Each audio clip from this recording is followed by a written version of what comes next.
Good morning, everybody, and how's everybody doing out there? Let me get up here and double check. Okay, yep, so far we just have Troop 1351, Crew 1351, and Phelan Clan Wolf in here. Those are the only ones so far. And okay, so we had a 5-minute countdown, then a 1 minute for the novel input.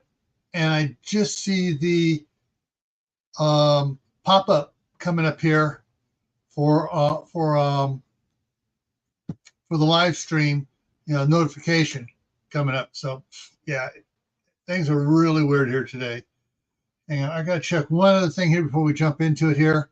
I just forgot to check something this morning. I woke up probably about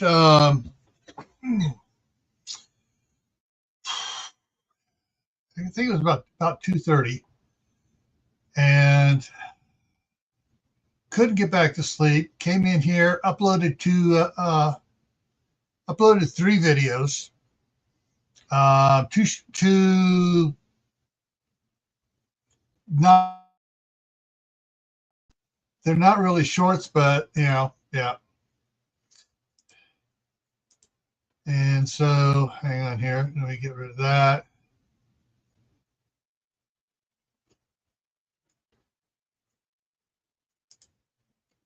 And checking one thing else here real quick here, just to see what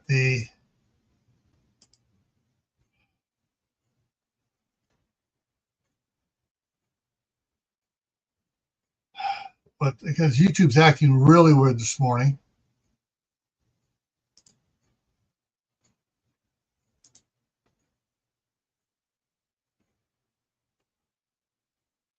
Oh, that's really weird.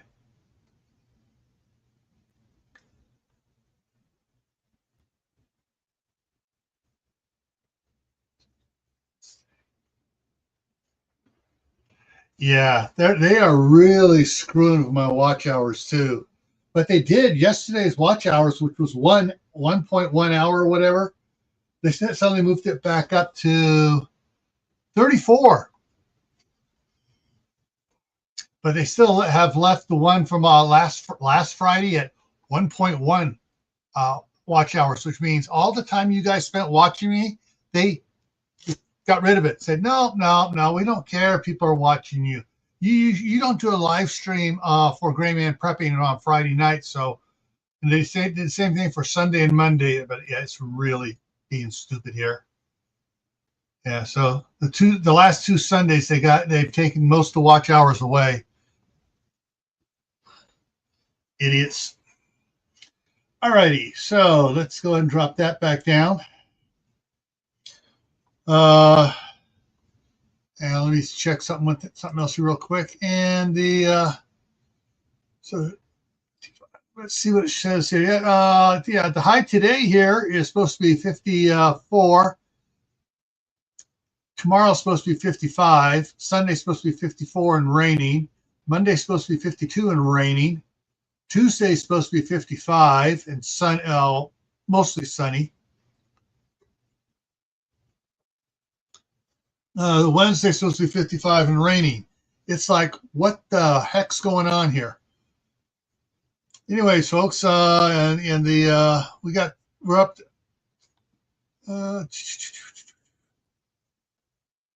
all right, 29 tonight, 35 Saturday night, 35 Sunday night, 31 Monday night, 32 Tuesday night, and 32 Wednesday night.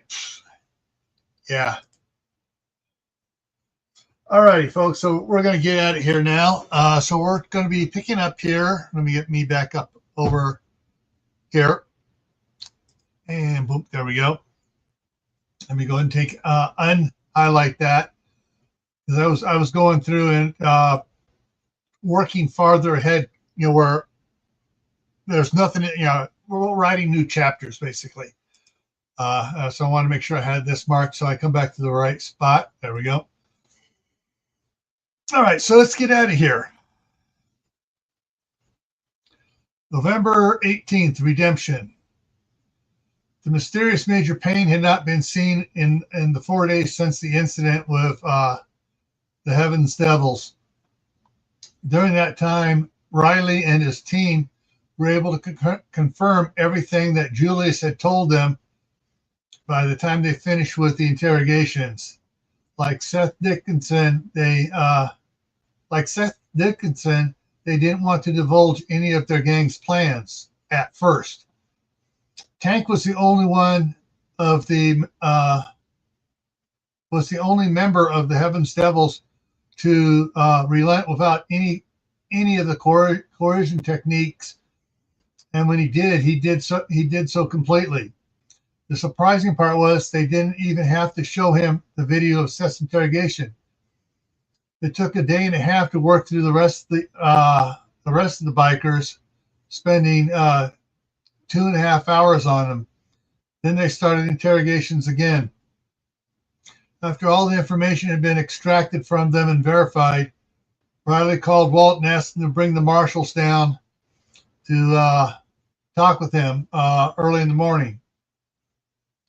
It was 7 in the morning when Walt and the marshals got to the site of the burial pit where those that attacked the blockade of Cambridge were burnt and buried. The 5 remaining members of Heaven's Devils were seated on a log with their backs to the pit.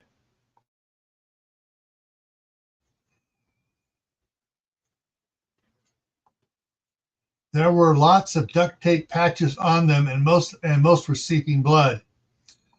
When Walt and the marshals approached them, Riley held out an external drive. Everything is on there. They confirmed everything that Julius Manwaring said and several things that he didn't know. Damn, Walt muttered. Yeah, they were working on setting up 7 locations to overwinter and then securing farmlands. Interestingly, they didn't know about what you told me about the north rim of the Grand Canyon. They're counting on a major die-off and a rise of cannibalism and smaller gangs so they can come in as saviors with food and their own brand of law and order, Riley said. But they hadn't counted on you, your wife, or your friends. Do we have any solid numbers on how many we're going to have to fight? Walt asked. Solid numbers, no. However, we do have some good news. They did know that they have lost at least 4 of their locations, and with them a number of forces. 2 locations, Bowling Green, Kentucky, and Pella, Iowa, were flooded out with no survivors reporting in. The location at Las Vegas, New Mexico, was hit by a large meteorite, and less than 24 survived. And those are reported heading to a location these did not know about. And I presume that is the North Rim Grand Canyon location. Another group at Lake Isabella, California, reported that volcanoes were all around them, and then they haven't been heard from since. Any survivors will also head either North Rim or to Canada through here. Did they know any numbers for their dead at other locations? 2,000 to 3,000. If everyone that was supposed to report was on site, and if Lake Isabella is a total loss for them. I know we've taken out over 600 so far, so that puts a small dent in the Canadian numbers, but the news on the ham radios adds another 2,000 that other communities have taken out if they haven't been inflating their numbers, Walt said, and then added, did they say how many they were expecting at the Canada location? 4,000 plus. How much is plus? Sarah asked.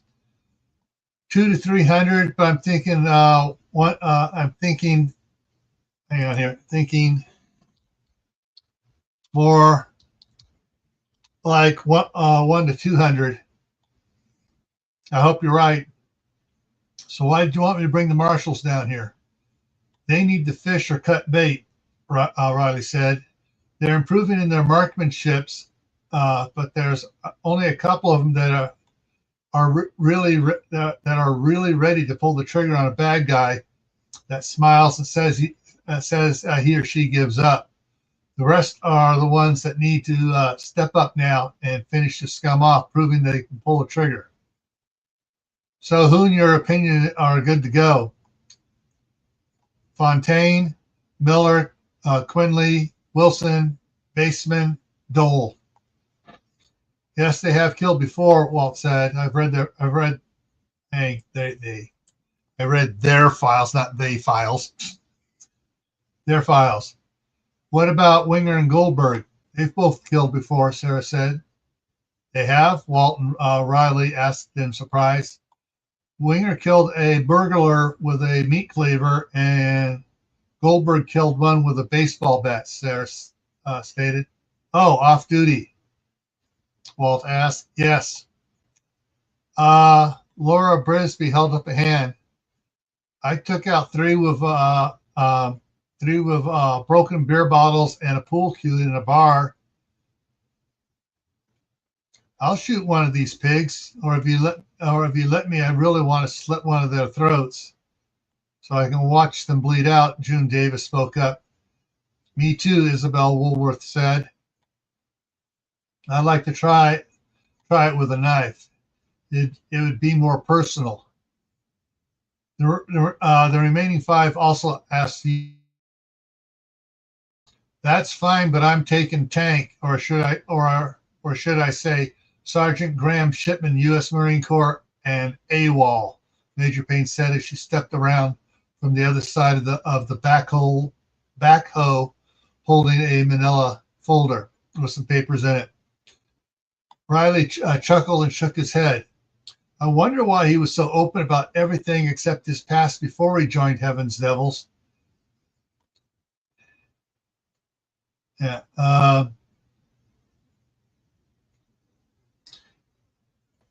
Hang on. I need to change the sentence around. Okay, hang on. Yeah, I need to change this around here.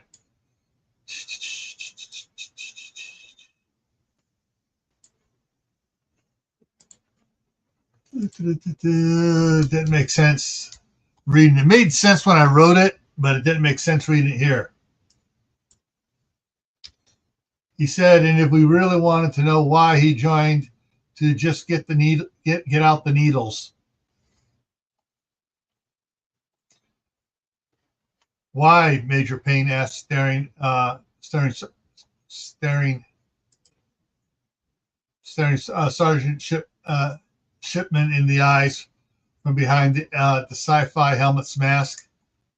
I didn't want to sully the chorus by having Tank associated with it, he answered and looked down.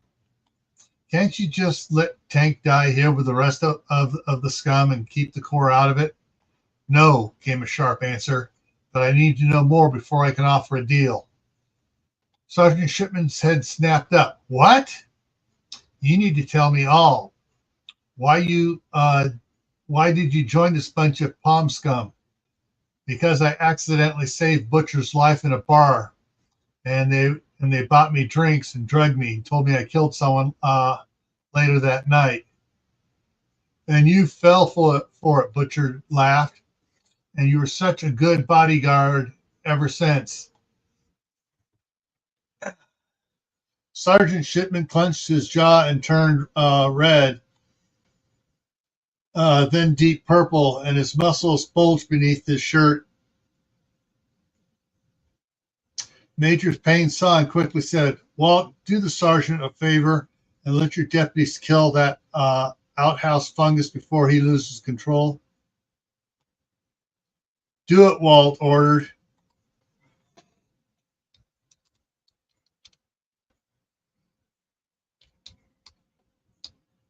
Forgot to put something in here. Marshals.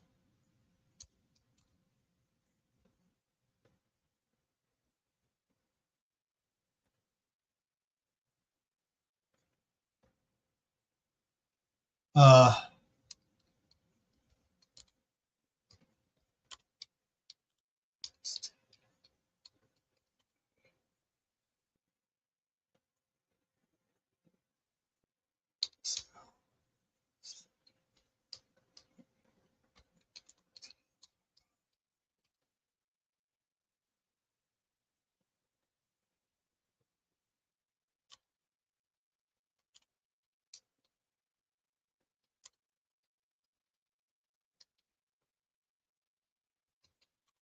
did I spell it right? Yeah, I guess I spelled it right. And actually, I want to put that from after Sarah's comment. There we go. Do it, Walt. Or yes, bleed the scum, Sarah said. And the marshal stepped up and started slitting throats or major arteries. Okay, just double checking. Okay, nobody else has shown up, which means that L-Dog probably didn't get a notification, and Shady Hill Homestead didn't get a notification. Yeah, so notifications may not have gone out. Not everybody comes in early like you guys do. Yeah, we're still sitting at 4. So, and in case you guys are wondering, so there's one for Troop, one for Crew, one for Phelan, and one for my Gray Man YouTube over here on this monitor off to the other side here.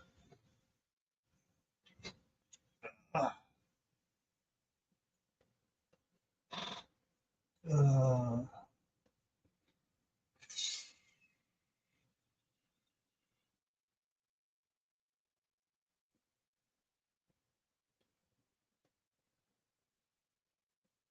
as soon as they were done, Sarah could see some of them were starting to have doubts about what they had just done. Don't feel guilty. Don't feel sorry or guilty. You killed rats, rabid rats.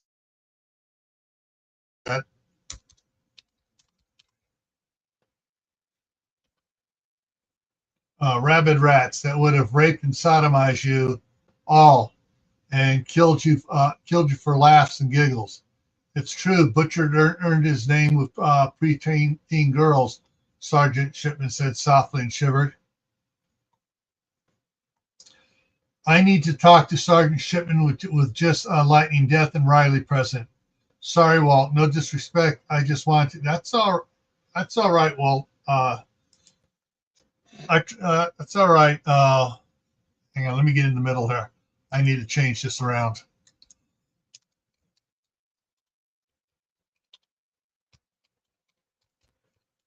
Quickly. All right, so let's do it again. Sorry, Walt, no disrespect. I just want to. That's all right, Walt said quickly. I trust you. Thank you, that means a lot. After everyone else had left, Major Payne stepped back in front of Sergeant Shipman.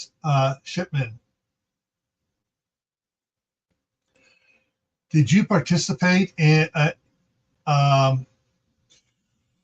you participate with Butcher with any of the preteens? Oh, hell no, he almost shouted.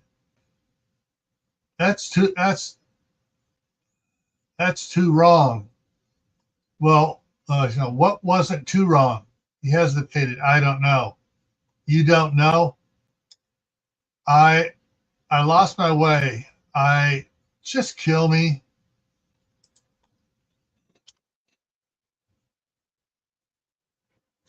Hang on here. Copy that up there. Sergeant Shipman said in self.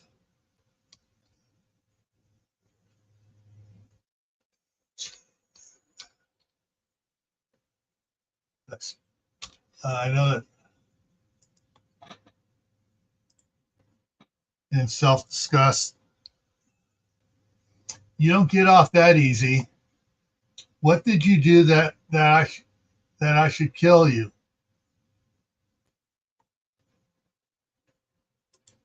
4. Major Payne grabbed his chin and turned his face to look at her. What did you do? I can't tell you. I promised her that I wouldn't. Her. Blue flames erupted from Major Payne's hands and neck. Her who? What happened?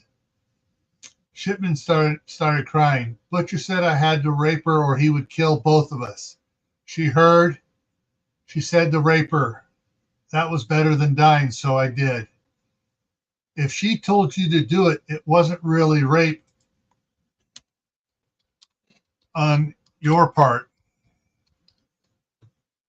It was, but it was against her will. Butcher coerced her into agreeing with it under threat of death. He didn't do it, but it was rape, still rape, but not for you, for Butcher. He used each of you to rape each other. What? Did you want to have sex with her? No. Why? Why? What do you mean why? Was she ugly? No. Was she good looking? Yes. But that's besides the point. That is the point. Why didn't you want to have sex with her? He looked down. Graham, Major Payne shouted and grabbed both sides of his head and flamed up. Why didn't you want to have sex with her?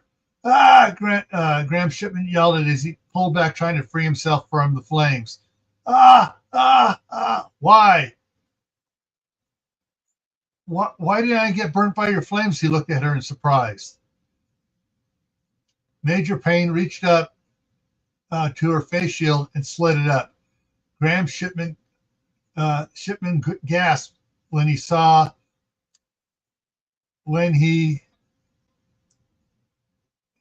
that wrong. Saw a skull face like lightning deaths.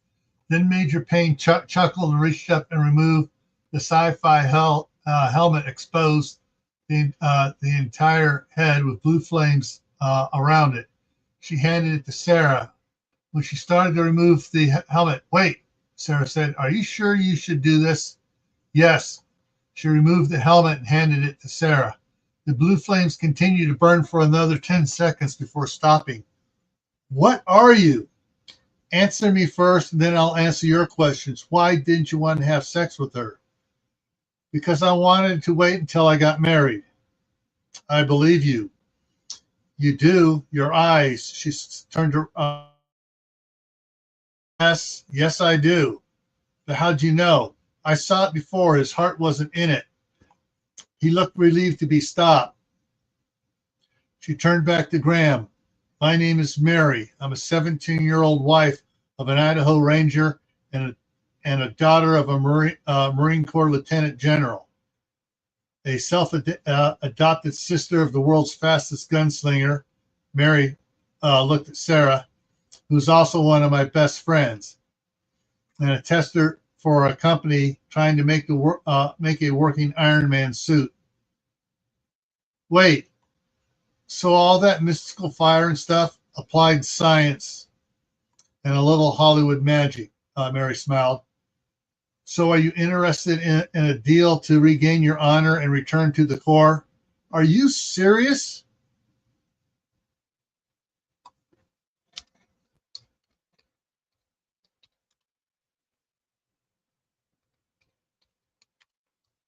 And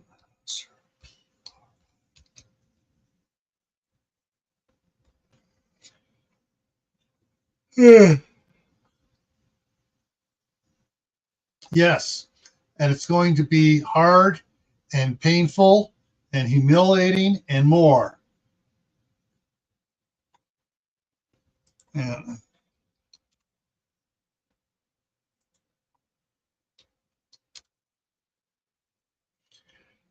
it's going to take a lot of time to earn everyone's trust. Or are you up for it, or you still want me to cut your prick off and then put one between your eyes? Damn, you are hardcore. I'm a daughter of the Corps. I guess I'm a boot again. And I need to put something back up in there. Hang on. I just realized I left out something I wanted to put in there.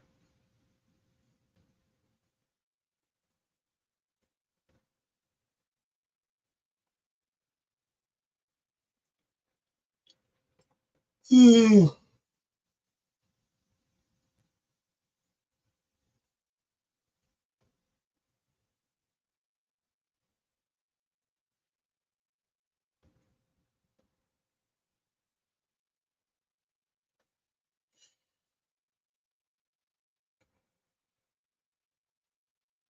on.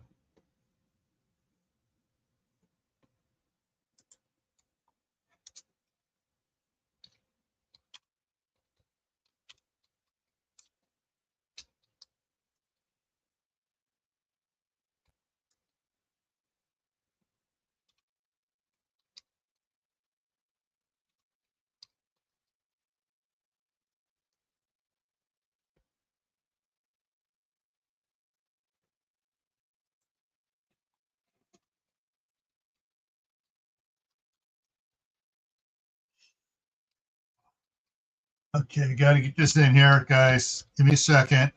I'm not talking, so I'm thinking. All right.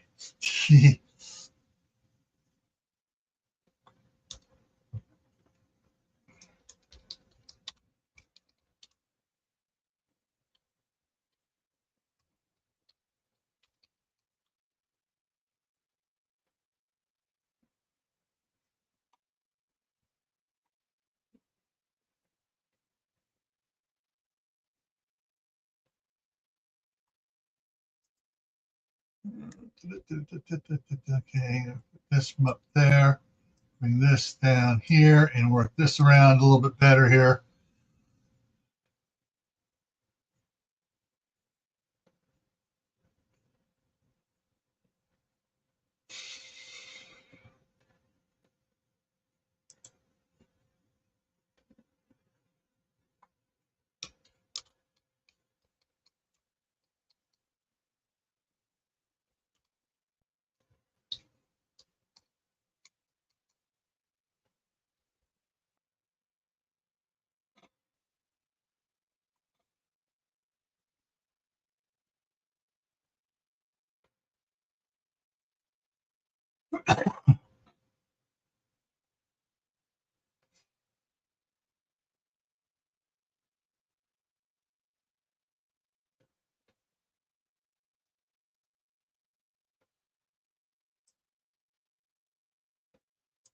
Hang on here.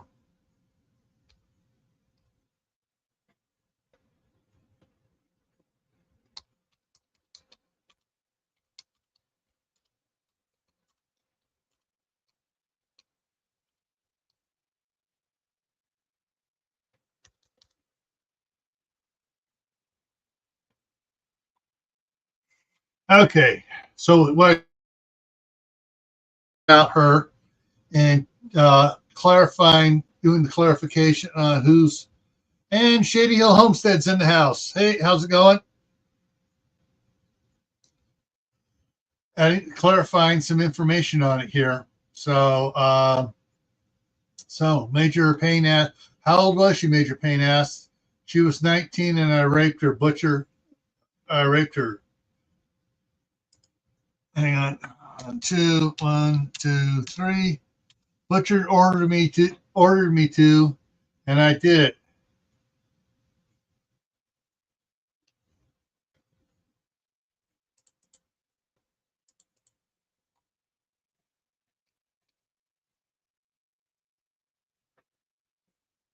And it was still rape, but not for you, for Butcher. He used each of you to rape each other.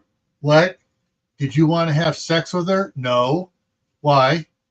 Why? What do you mean why? Was she ugly? No. Was she good looking? Yes, but that's besides the point. That is the point.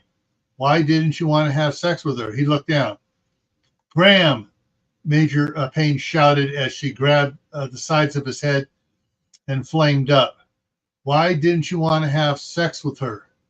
Ah! Graham Shipman yelled as he pulled back, trying to break free from the flames. Ah! Ah! Ah! Why?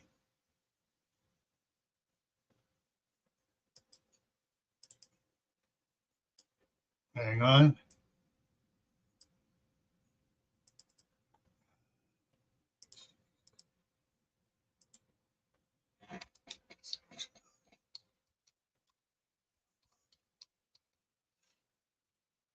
Why? Major Payne shouted louder.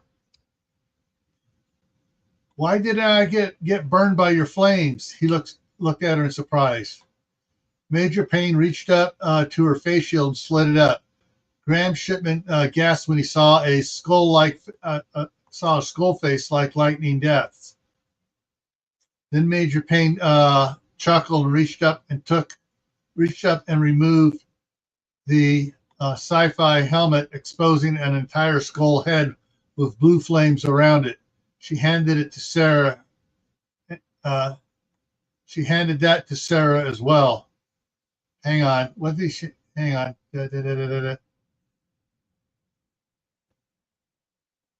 Okay.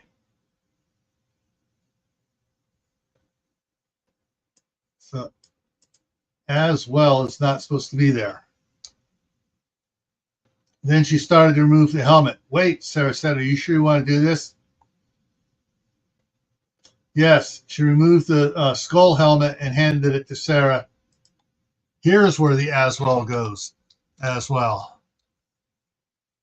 The blue flames continued to burn for another 10 seconds before, not just stopping, before fading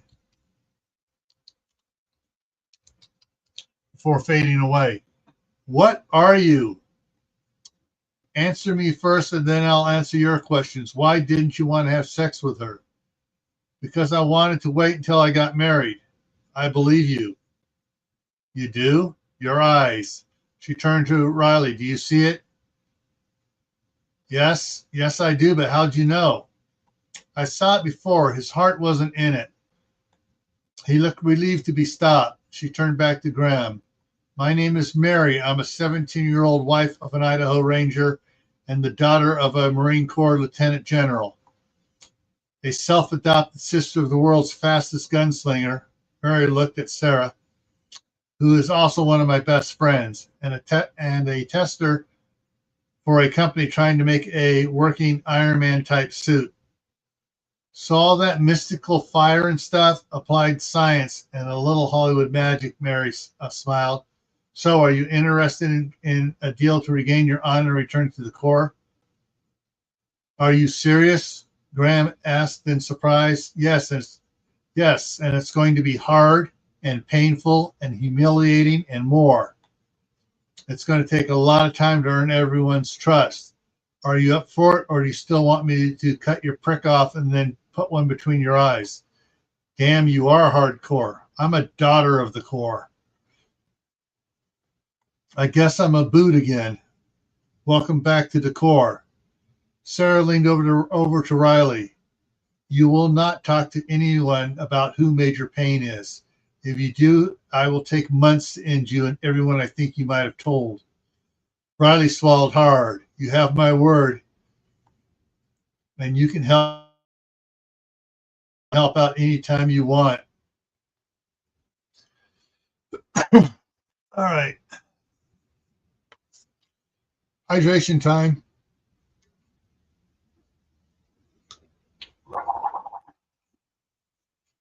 All right. Hang on. Check down here. Come on. Yeah. All right. So it took about 20 minutes for the UPS Mega 1 to charge back up after 3.5 hours of running all the computers here.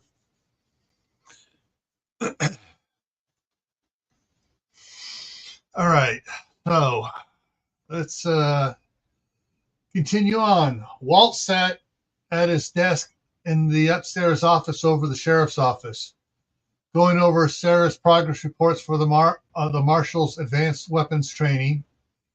Sarah had been pushing them hard. Sarah had been pushing them hard the first 2 days, using 22 revolvers to develop smooth action, muscle memory, and not flinching when firing. Then yesterday she switched out for 22 magnums and 32 autos. Tomorrow she was going to move to 38s. For him, it was for him, he was now putting the finishing touches on the report for the fire and death of the Army prisoners and traitors from the night before. Mary, Corporal Hawks had called it right with dealing with the traitors / cannibals. The rest of the unit. As soon as the marshals dropped off the traitors, cannibals, and left with 4 that they had picked for questioning, a fight broke out and a lantern was thrown by the traitor cannibals at the doors of their confinement paddocks to keep the others from getting them. And Muno Romani just came in. Welcome. The fire spread faster as other lanterns were knocked over by others fleeing the initial fires, causing more fires in different parts of the barn. Soon a firestorm erupted, and in seconds the entire barn was engulfed. They had lost a couple of Wi-Fi cameras that Mary had put inside to see what was going on. She showed him the video and then deleted it. And then deleted all copies of it. The diesel fuel tank on the uphill side of the barn, heated from the fire, and pressure from the expanding liquid caused a rusty drain cap plug to strip its thread and shot a stream of hot diesel into the flames, instantly elevating the heat and spreading the devastation of the fire.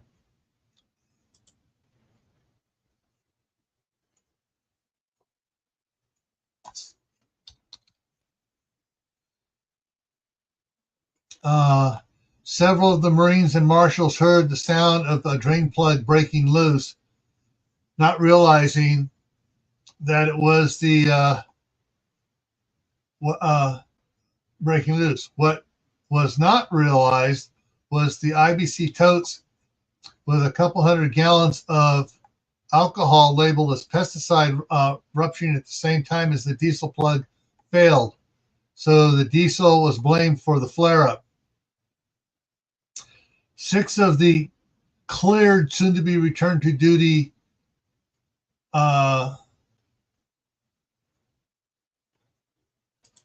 you put it on here, but not really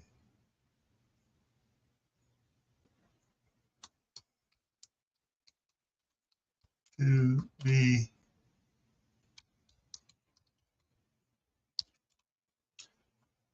so 6 of the cleared and soon to be released for duty. Let me go ahead and put full quotes on those, because no one's talking. This is just facts being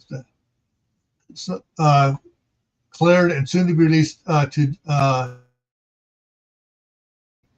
not really trusted to be cleared. Soldiers survived the fire and reported that the fire was caused by the traitor cannibals when the cleared soldiers started threatening them for the crimes they had committed. 3 of those were so badly burnt that they died in a couple hours. 2 more succumbed to their injuries by mid-morning. The remaining one slipped into a coma around noontime. Walt asked Regional Sac Davies to assist the fire department in verifying what happened. He said his agents determined the cause and movement of the fire matched with what the 6 survivors said happened and what the fire department claimed the evidence said. That the traitors cannibals were the cause of the fire, and that the fire spread at an accelerated rate due to the diesel tank drain plug failure.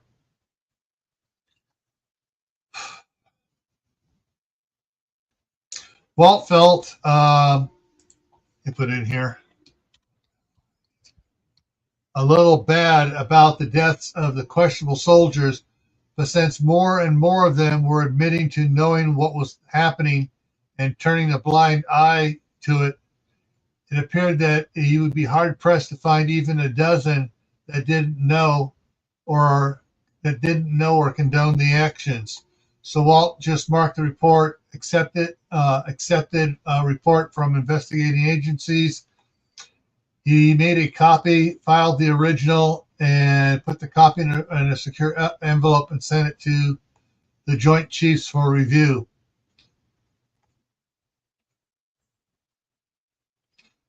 Walt knew they wanted to bury the facts about the cannibalistic behavior of military personnel. Just then, his computer pinged and Walt smiled. A retired software engineer / designer stepped up and was now working with the DHS IT people to set up a local internet so that when communication towers got running, they'd be able to plug right into it and get some sort of national internet system going. Right now, they all had right now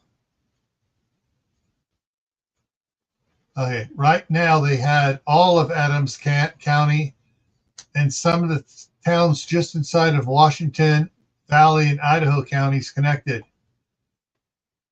Most of the satellites that ran the internet were wiped out from orbit by meteors following the asteroid. Most of those were still in orbit. Most of those that were still in orbit had lost their ground support station, so they couldn't connect to anything. DHS, hang on, you put another one. DHS, NASA, NASA, and the military were working. What happened to the comma? Put a comma in there. NASA and the military were working together to reestablish control over the surviving satellites. Walt sat back down at his desk and chuckled. And clicked on the email icon. There was a message from Chris telling him there would be a telcon in an hour. Why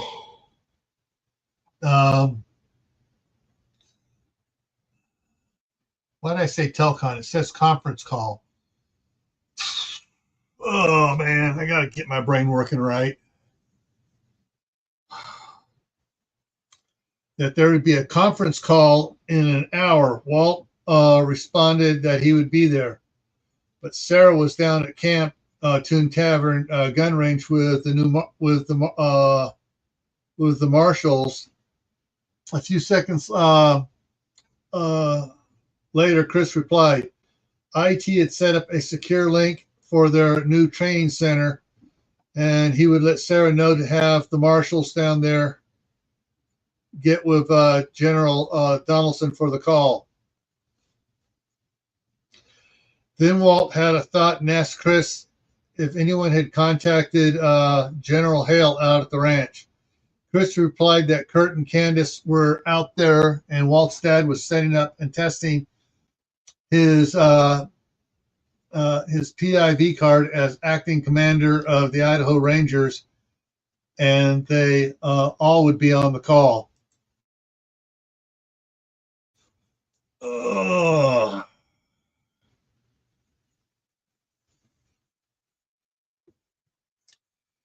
Danny Elmore, the new venture crew president, called the meeting to order.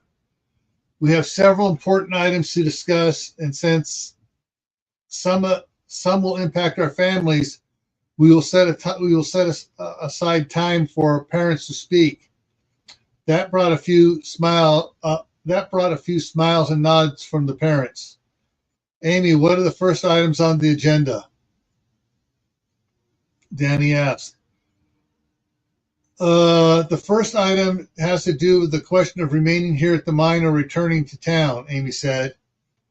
Walt has reiterated that any family whose house was damaged by the earthquakes, fires, or meteors can stay here until their homes are rebuilt. He has several 400-watt solar panels he can provide for us for powering the mine's refrigerators and freezers better, and a little luxury item so we don't have to rotate what we're using.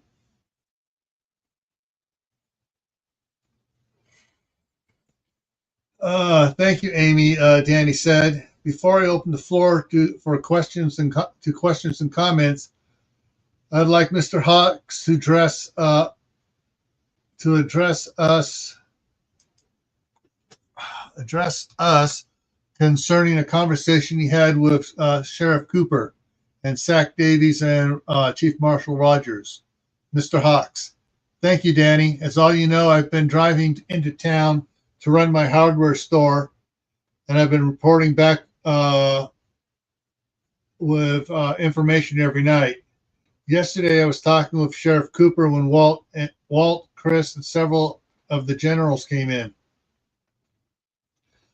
The death toll estimate so far is 60 to 70%.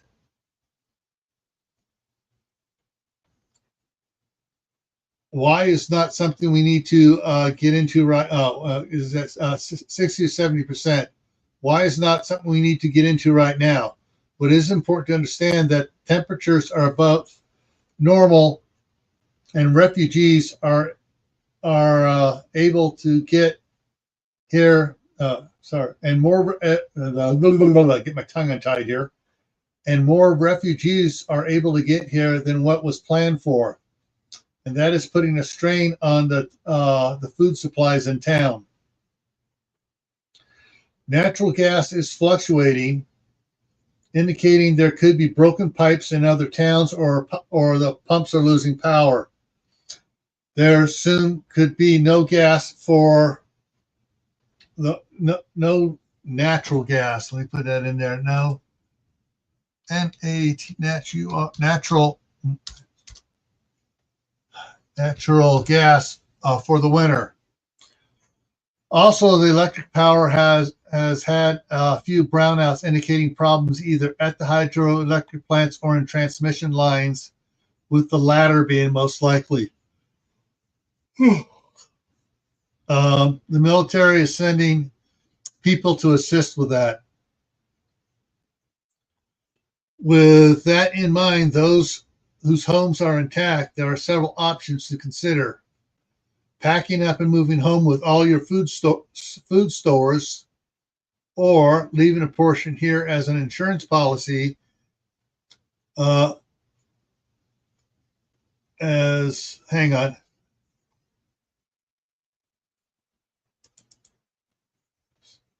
Okay, and okay, I in my mind I had flipped words around. It didn't make sense. Once I read it again, the words aren't flipped. So yeah, as an insurance policy of sorts, needs an S on it, of sorts, in case you need to return back here quickly for whatever reason.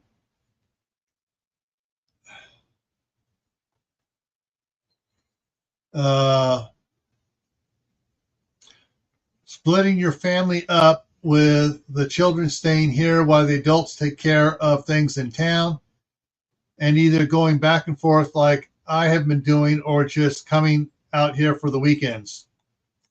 In any case, if the weather corrects or overcorrects and it gets below normal temperatures, how will you stay warm in town? As for my family, we plan on staying here. I will only be going into town for another week before my store will be empty. Sheriff Cooper to rent out the store to some families for the winter.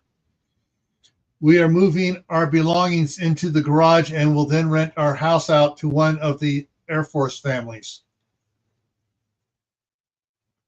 Now, if the weather turns nasty, remember, The mind will keep a fairly even temperature of 62 degrees without, hang on, need to highlight that, without a bunch of people inside producing body heat. Patrick Hawks sat down. Thank you, Mr. Hawks, Danny said. Mr. Rourke has asked to make a brief statement before we open the comments. Most of you should know that Danny married Mick. Chuckles came from everyone. With that, no, sorry, everyone. I will be. Why did I say with that? I don't know. I was reading something in there I wasn't seeing. I will be staying here because my brother-in-law, a deputy, staying in my house, and 2 other deputy families are staying in the fort. I'm not charging them because they are protecting the county. That's my piece. Thank you, Mr. Rourke. We will now open the floor for comments.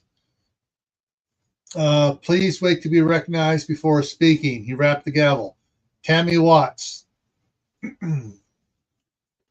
Oh.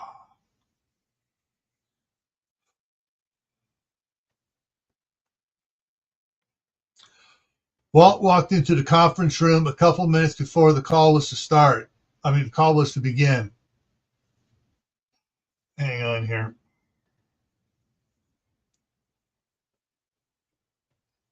I'm going to go ahead and drop this down just to keep it easier to follow. He walked over and sat next to Chris. We may have a small problem, he whispered to him.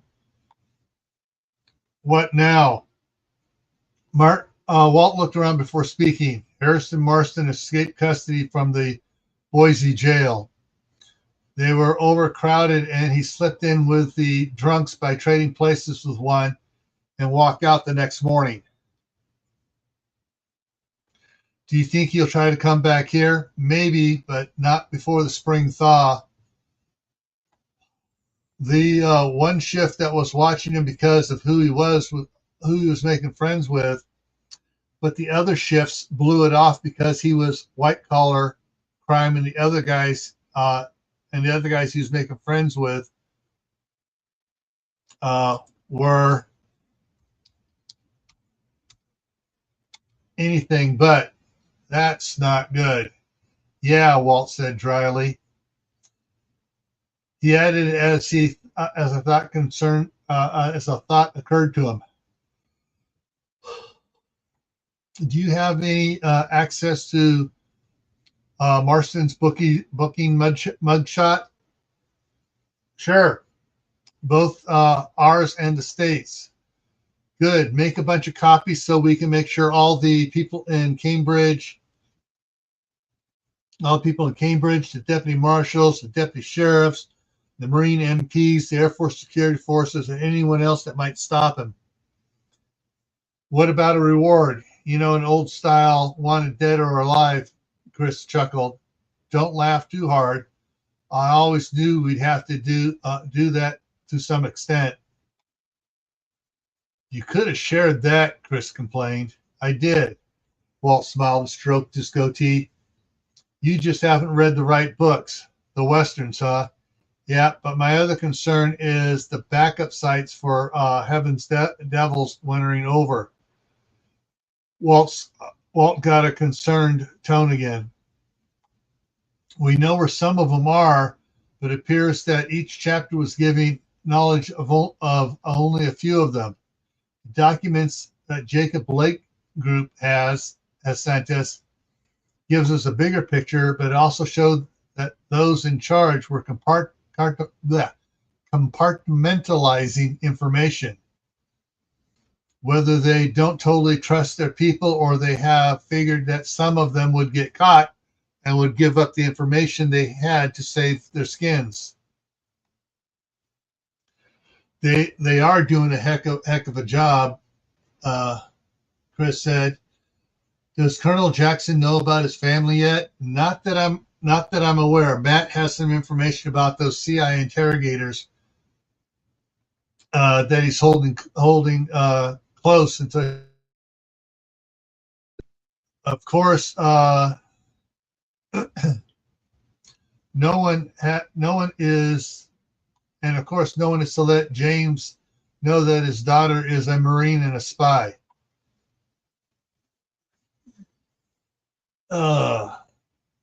Hang on, I need to take something out of here because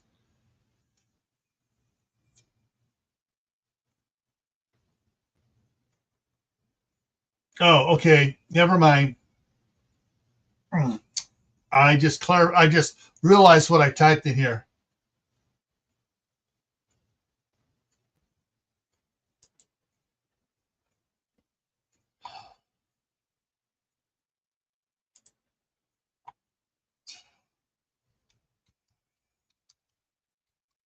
Kimberly and Michael were in VOL involved with that he is holding close until he figures out what to do with it. And of course, nobody is to let James know his daughter is a Marine and a spy. I wouldn't classify her as a spy, Chris said thoughtfully. An assassin maybe, but not a spy. That will make him feel a whole lot better, Walt said as he rolled his eyes. Is Sarah an assassin? Chris asked cautiously. No, Walt quickly said, then gave it a second thought and asked, I don't know. What would you call her? Or what would you call Sarah? Especially talented. How do I want to put this in here? Let me think about this a second.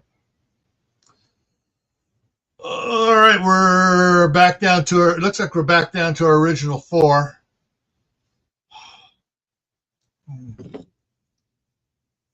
Oh man, yeah. 2:30. I went to bed at 11. 3.5 hours is not enough sleep to get by on.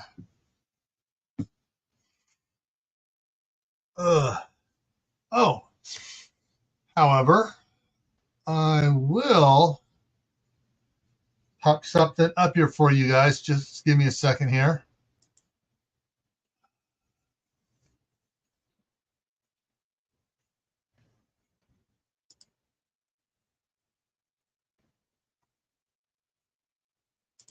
Okay. All right. This is going to be too hard. I'll just let everybody know again. Someone else just came back in, or they moved their mouse and it reactivated stuff. Oh man, one of the reasons I was so tired, I woke up at 2:30 and I couldn't get back to sleep, so I uploaded some short videos and a unboxing video. And the unboxing's not live yet, but the 2 short your prep for day videos have gone live today, so those are out there for you guys to watch afterwards. All righty, let's see if I can get my mind to concentrate on this.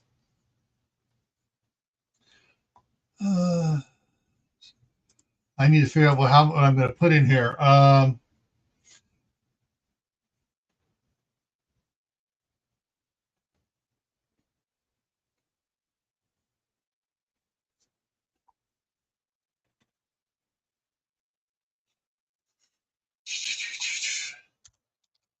An especially talented citizen looking out for those that can't protect them, protect themselves.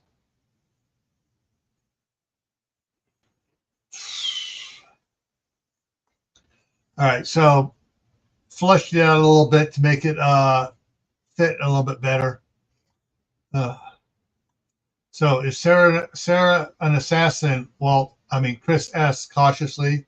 No, Walt said quickly, then gave it a second thought and asked, I don't know, what would you call Sarah? An especially talented citizen looking out for those who can't protect themselves, just like and Mary Hawks, Chris said, hoping he wouldn't upset Walt. Like a few others, Walt sighed. I hope they don't fall into the trap of loving it. Secretary Daniel's voice suddenly came over the speakers. Are we set? We are live, sir, came the reply from off camera.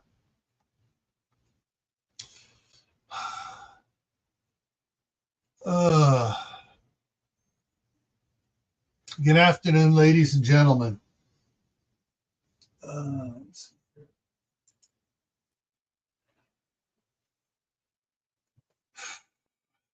Secretary Daniels said as he cleared his throat. The president's bunker is offline again, but we have a mobile communication unit that is able to relay messages. Hang on, I just need to clarify this. Messages to those inside. After the hit it took, the electronics keep shorting out, but I am told they're narrowing it down. Professor Raymond Johansson has several points he wants to cover with you first. Professor. Thank you, Mr. Secretary. Yes. Thank you, Mr. Secretary. After the hit it took, the electronics. Oh, sorry, I've jumped back up again. Thank you, Mr. Secretary. We have some good news to start off with. The Keck Observatory on the Big Island of Hawaii is 45% operational again. And tracking the asteroid. Our initial data predicts that it will continue to head away from the sun on a slightly curvature path that will extend it, that will have it exiting the solar system without interacting with any other planets. A very rough estimate puts it on a several thousand-year orbit. Professor Johansson took a breath and blew it out through his nose heavily. As far as the unusual weather, particularly the lightning storms, we believe that it'll continue to diminish as the dust particles are removed from the upper atmosphere. We won't be able to get a true reading on the new tides until sometime next year because the oceans are still oscillating, and they will take some time to get into a new normal tide motion. What about next year when the Earth returns to the position where the asteroids were impacting Earth? Will we need to worry about that again? Someone from one of the other sites called on the call asked. Not really. There may be a few inbound from the asteroid. Inbound ones from the asteroid belt, but they should be very small and have passed the Earth's orbit by now. When Earth returns next year, we will be looking for any signs of them, and will anybody know if there's any danger from them.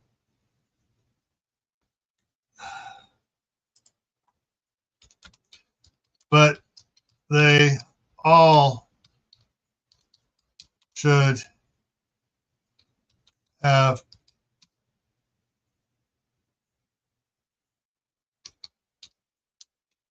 hang on, I just noticed something I missed up here.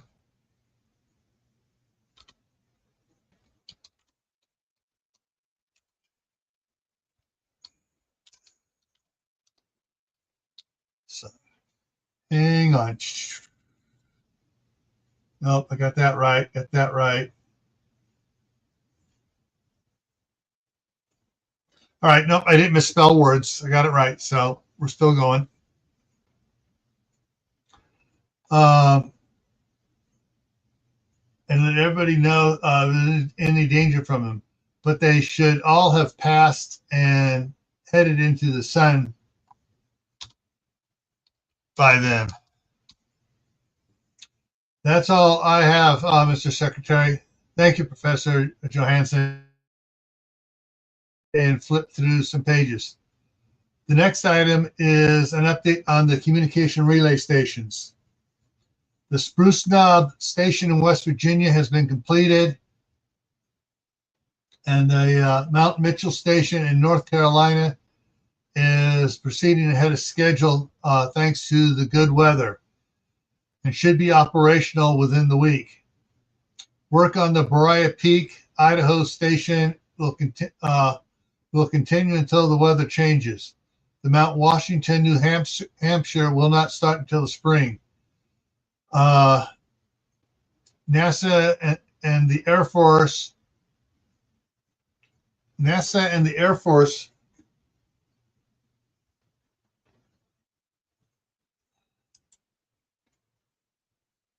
Hang on, this sentence needs to be restructured.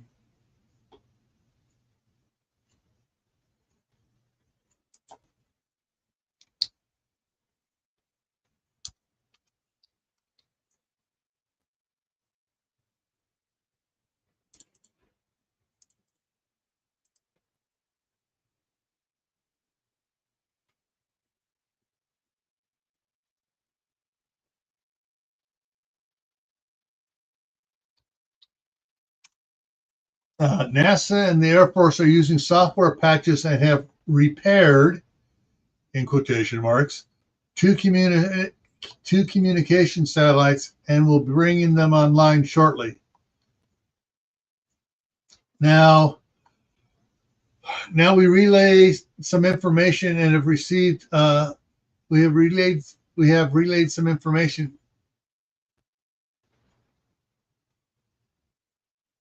Now we have relayed information we received from Camp Resurrection to Colonel John Wilcox, Superintendent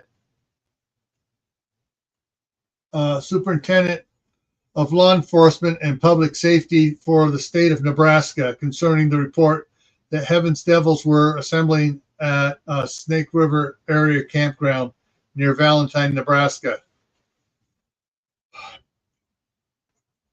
His troops have confirmed it, and he put out a call for help in eliminating them. Over 2,000 Nebraska hunters showed up and eliminated all of them before he could get his troops organized for action. It seems, and these are his words, it seems that a lot of the good old boys have been making their own suppressors without telling the ATF. The members of Heaven's Devils had no idea they were under attack until over half. We're under attack and over.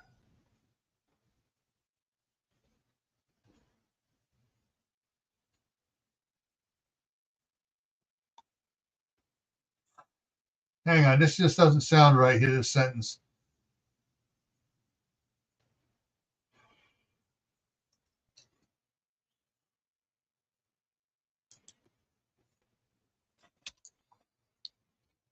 Before they realized something was WRON was wrong. Okay, the members of Heaven's Devils had no idea they were under attack, and over half of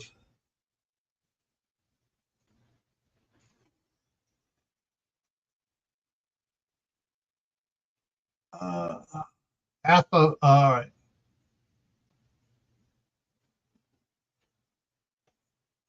half of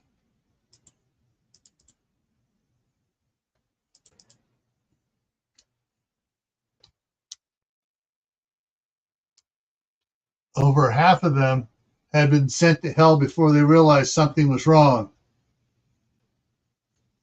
They could not tell where the shooters were at, and they tried to surrender. They were lined up and made to identify their leaders that were still alive.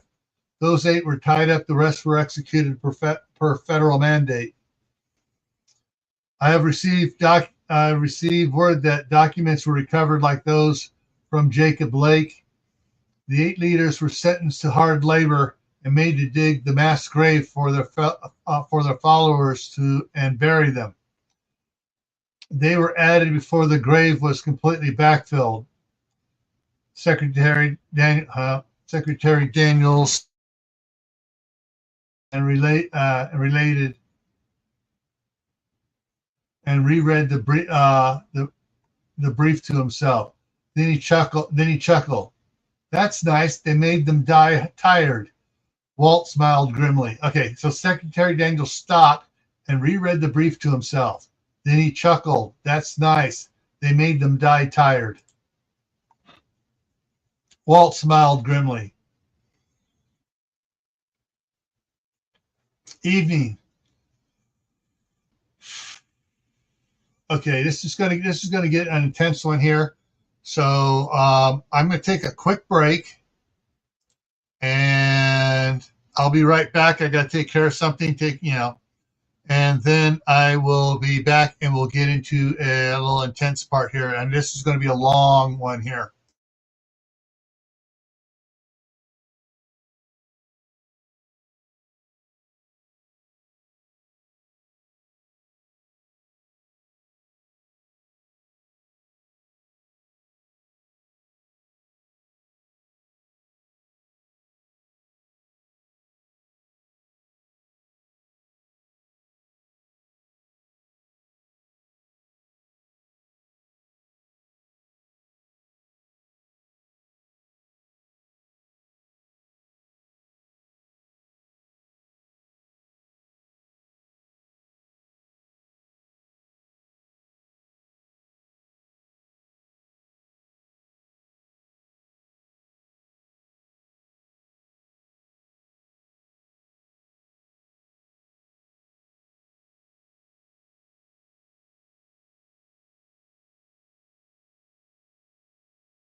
Yeah, had to get something to keep me awake.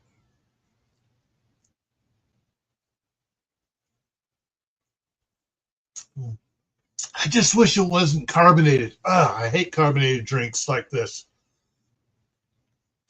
This is rather intense carbonation. All right. Evening. General Hale, Colonels Jackson and Knox, Master Sergeant Russell were taking notes as they watched NYLT staff work on their presentations. Off in the corner by herself, sat Mary Donaldson Hawks, staring intently on how the staff interacted, including the Marines that had been through the course as youth.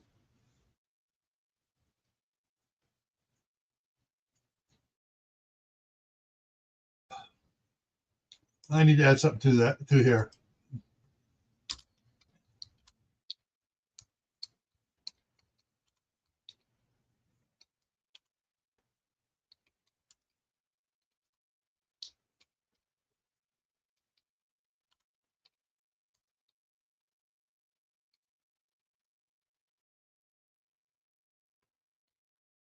She noticed, hang on,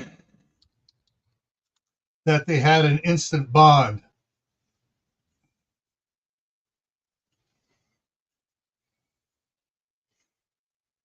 Uh, the staff were wrapping up for the night when 15-year-old Wendy Thomas walked over to the Marine officers.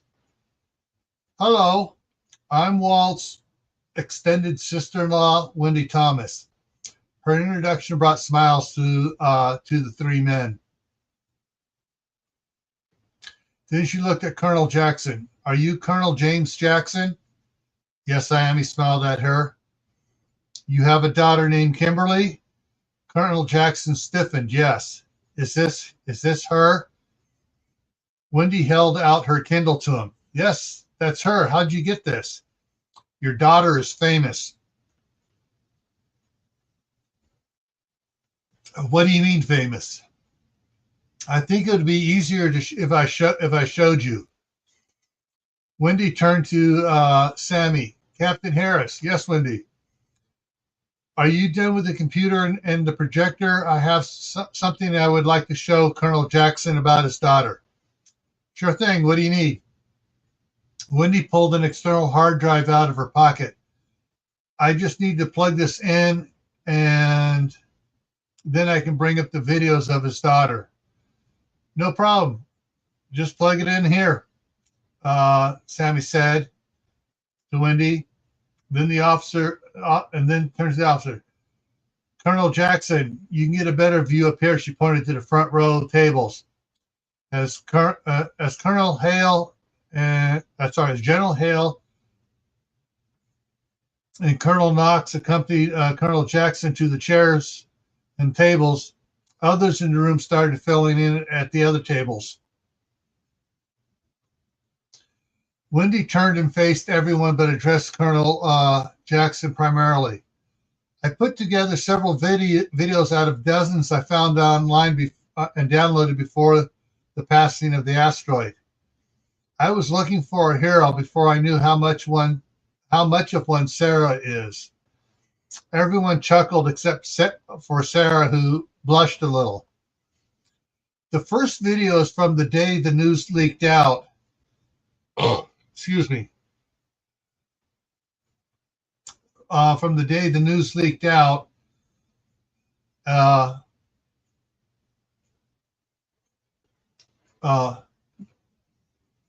about the asteroids. The asteroid and the others are in chronological order. Wendy turned back to the computer and started the videos. The video started showing a boy and girl facing off on one of several mats at a martial arts competition. The boy looked to be about 6'1", weighing 185 pounds. The girl was closer to 5'7".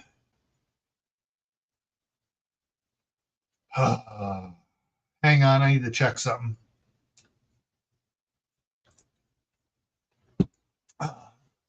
I think I may have messed up yesterday.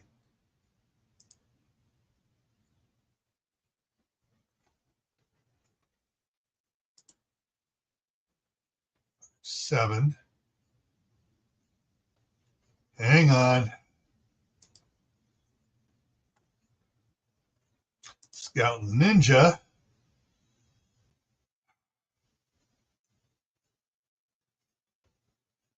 Ah, I did mess up on something. I got to go back and fix several things. Ah, dang it.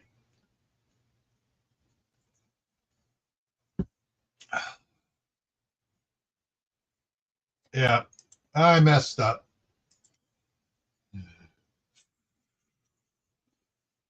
All right, I'll catch the others. Okay, where did it say 5'7"? So it's 5'9.5". 5'9.5" 128 pounds. She was wearing a patch over her left eye. Kimberly, Colonel Jackson said excitedly. The referee called them to fight. No illegal punches or kicks. Understood? They both nodded. Good. Bow. Fight. The boy started by charging her and throwing a left-handed feigned punch towards her right side while moving to kick her with his right foot from her blind spot on the left.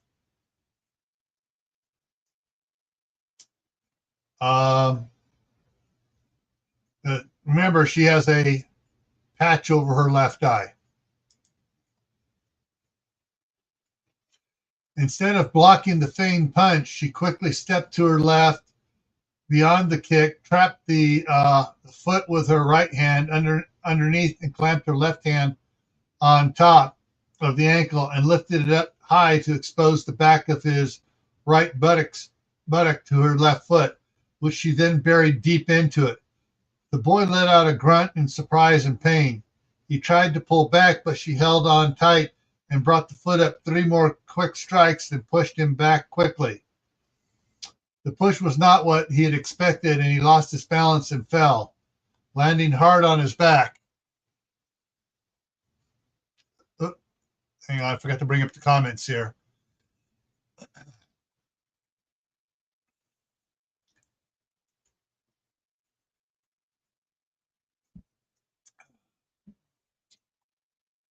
Landing hard on his back. No points, the referee called out. She stood there unmoving as the boy struggled to his feet. He was favoring his right leg considerably as he moved in position. She smiled and winked. Are you unworthy of continuing? The boy's eyes flashed red, and he clenched his jaw and balled his fist. She stepped to her right, turning her patch eye to him, and took 2 more small steps. She watched as the muscles in his neck tightened and his right arm twitched slightly. He lunged and drove towards her left bicep. Oh, sorry. He lunged and drove his fist towards her left bicep. He planned on striking it so hard that the muscle tissue would spasm and she would not be able to lift the arm for the rest of the match. Suddenly, she stepped into him, getting too close for him to adjust the arc of his swing to get a solid hit. She brought her left hand up and deflected the blow a little more so it passed behind her shoulder harmlessly. At the same time, she did a straight punch that is not only the fastest punch in Jeet Kune Do, but is also the most accurate. It was not a powerful strike, but one that was formulated for speed. The speed at which the blow landed made it difficult for. Hang on. Let me check something here. Yeah. I thought I changed this last night.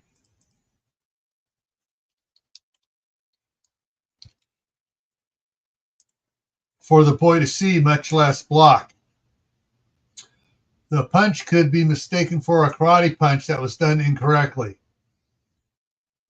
She turned with the punch and drove her arm out as if her target was a foot beyond where it made contact. As the punch hit the boy, he let out a loud grunt as he staggered back several feet. The referee shouted, "Point."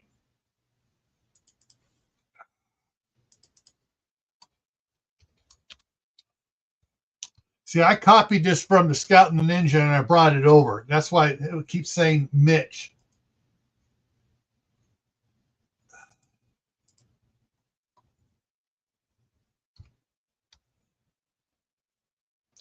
The boy was bent over and took a deep breath, and pain tore through his side, and his left hand flashed to his right rib cage and felt gingerly.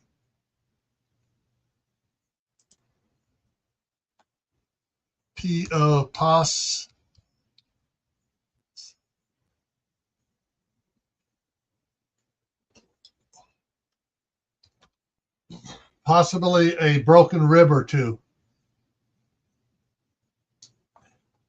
Kimberly jumped forward in a spin, and her right foot shot out with the top of her toes slapping Mitch on the side of his head. As soon as she landed, she reversed the move, and her left foot slapped the other side of his head. 3 points first kick, 3 points second kick, the referee called out. "You can withdraw," she said with a grin. You can withdraw, she said, and when she saw him grimace at the touch of his hand to his when she saw him grimace with a touch of his hands to his ribs. He looked at her, and she saw something in his eyes that told her she was going to have to hurt him more. Rage. Sure enough, he charged at her. He charged at her. To reach her, he had to move towards her several steps before starting his blow. Once he started the swing of the blow, she quickly stepped into him again and delivered a strike to his left rib cage with a loud crack. This is the maneuver that Jeet Kune Do is named. This is the maneuver that is named for. Sorry. Hang on here. Is named for the intercepting fist. Practitioners of Jeet Kune Do that this is one of the most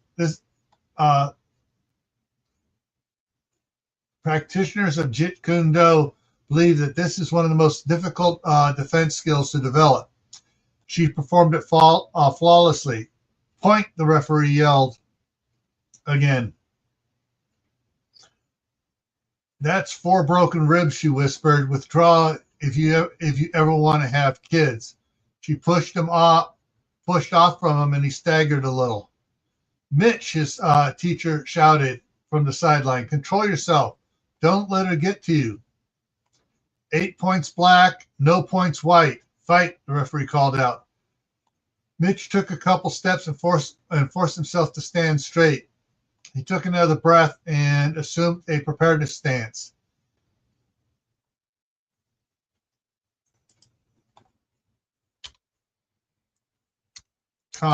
But excuse me, but didn't move TWO toward her at all.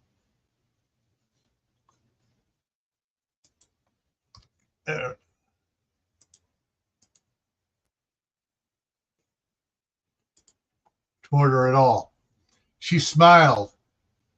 "He wants me to come to him. Okay, let's see how he likes this." She took a deep breath, blew it out slowly as she rolled her shoulders and shook out her arms. She took another big breath and walked towards Smith as she walked over to Mitch as she let it out. She held up her left hand out, palm down, to his right fist, and when her fingers touched his fist, she winked at him. And her fist rolled into a fist as she drove it forward faster than anyone had seen at the competition, faster than anyone at the competition had ever seen. Her fist from 2 inches out struck harder than most boxers' punches. When her fist made contact with his fist, her knuckles were a half inch lower, so they connected not with his knuckles, but with the proximal flanges of the hand, breaking all 4 of them. He screamed and withdrew the wounded hand into his stomach and cradled it with his left hand. Then he gasped for air because her right fist had driven into the center of his chest like a high-speed cylinder in a standard karate punch. He remained unmoving like the cartoon coyote that had just slammed into the face of a cliff, trying to get a breath in. She jumped and immediately slapped his head with another spinning kick. Then she turned and walked back to her starting point on the mat and stood at attention as the referee yelled, 1 point punch, 3 points kick, 12 points to none, winner, black. Mitch's teammates and teacher hurried to his side and helped him from. She bowed to Mitch, then turned and bowed to the referee and then to the judges. Then she went to where her teammates were waiting.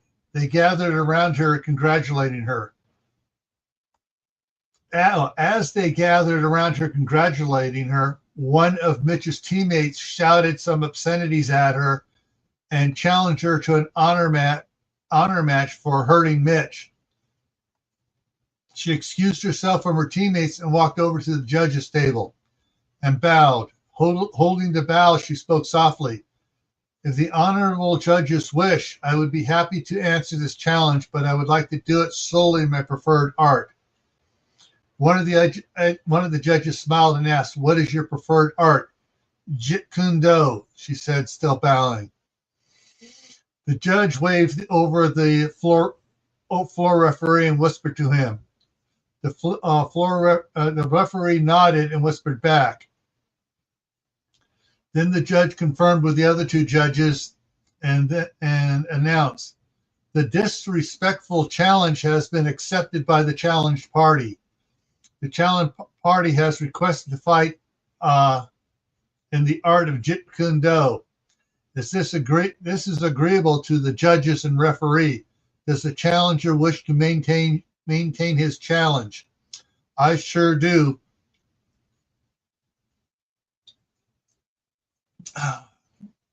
There we go. Just checking everything. "I sure do. You may fight," the judge said to her.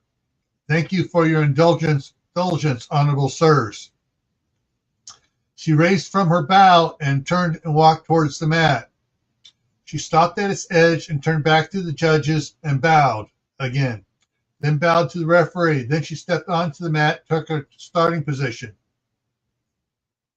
She heard several of Mitch's teammates call out to the challenger, "You get her, Jason. Teach her good, Jason." She stood at her starting position and waited for Jason to take his. He did not. He began posturing and advancing in and out at her. She shook her head and looked at the judges, and the head judge gestured with his hand to proceed. She took a breath and exhaled through her nose, waiting for Jason's next start towards her. He continued his probing moves, and as he worked away around her, when he was to her left, He stepped in, and he's there. When he was to her left, and as soon as he stepped in, she attacked. She very quickly double stepped sideways into him, raised her left leg up to her side, and snapped the kick out to Jason's head. The blow was so fast and unexpected that he could not block it. The side of her foot drove into his mouth, splitting both lips a little and loosened several teeth. The impact also knocked him off his feet onto his back. 2 points, referee called out. The crowd gasped at the speed of her strike as she withdrew to her starting position at the center of the mat. When Jason was able to get back to his feet, he staggered back around in front of her. She then gestured to his starting position on the mat and bowed. Jason looked around surprised. When he looked at the referee nodded to Jason's starting position with a smile. Begrudgingly, Jason walked to his starting position and bowed. When she rose from her bow, she rose from her bow and whispered loud enough for only Jason and the referee to hear, but the camera picked it up anyways. You may bow again and withdraw without recrimination or loss of honor. Jason clenched his jaw and stepped in to do a kick strike. But as he began his kick, she twisted to the left and her right foot shot out and intercepted his kick at his ankle.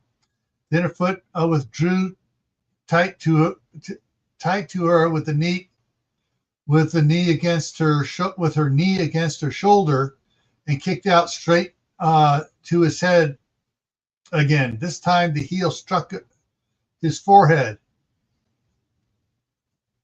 2 points, the referee called out as Jason staggered back.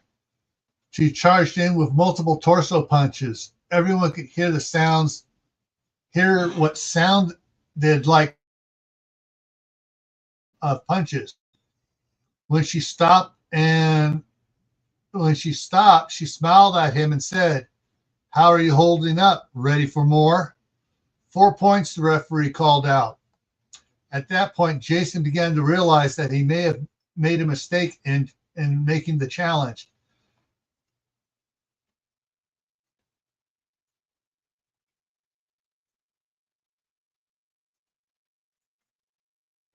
He stood looking at her, struggling to breathe.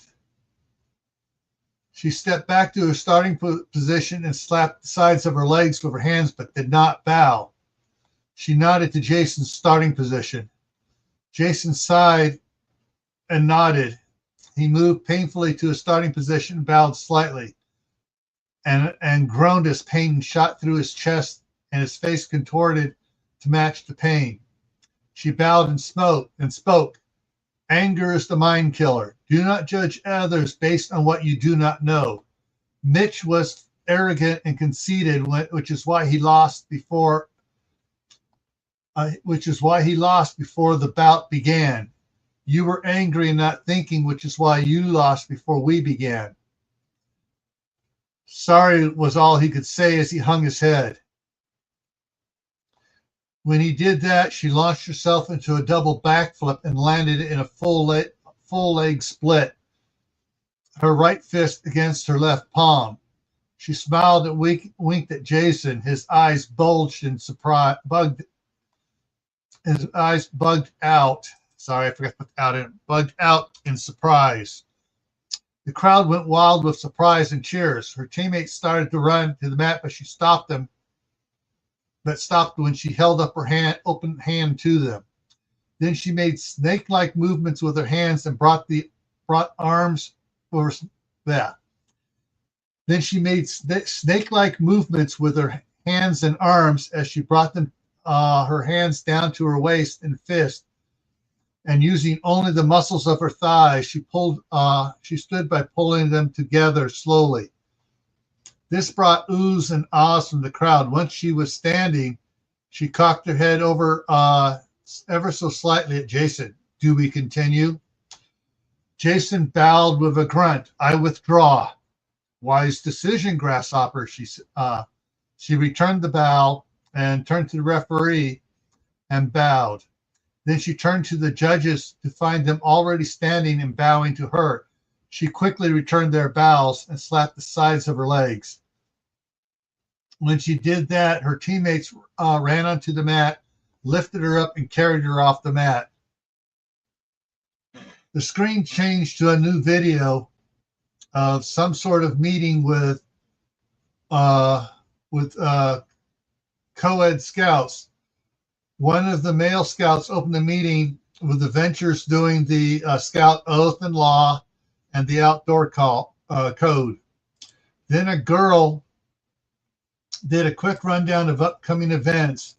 Then she introduced 5 karate demonstrators. They talked about the advantages of knowing a martial art and how you can use it to protect yourself. Then they did some demonstrations. While they sparred, one of them talked about life advantages of martial arts. He talked about clarity of mind one could get from it. Several of those watching the video, including Colonel Jackson, recognized Jason and a couple others from the previous video. Then the girl asked someone named Michael if his guest was here. Hang on, I'm going to take another sip. My mind is starting to wake up, but I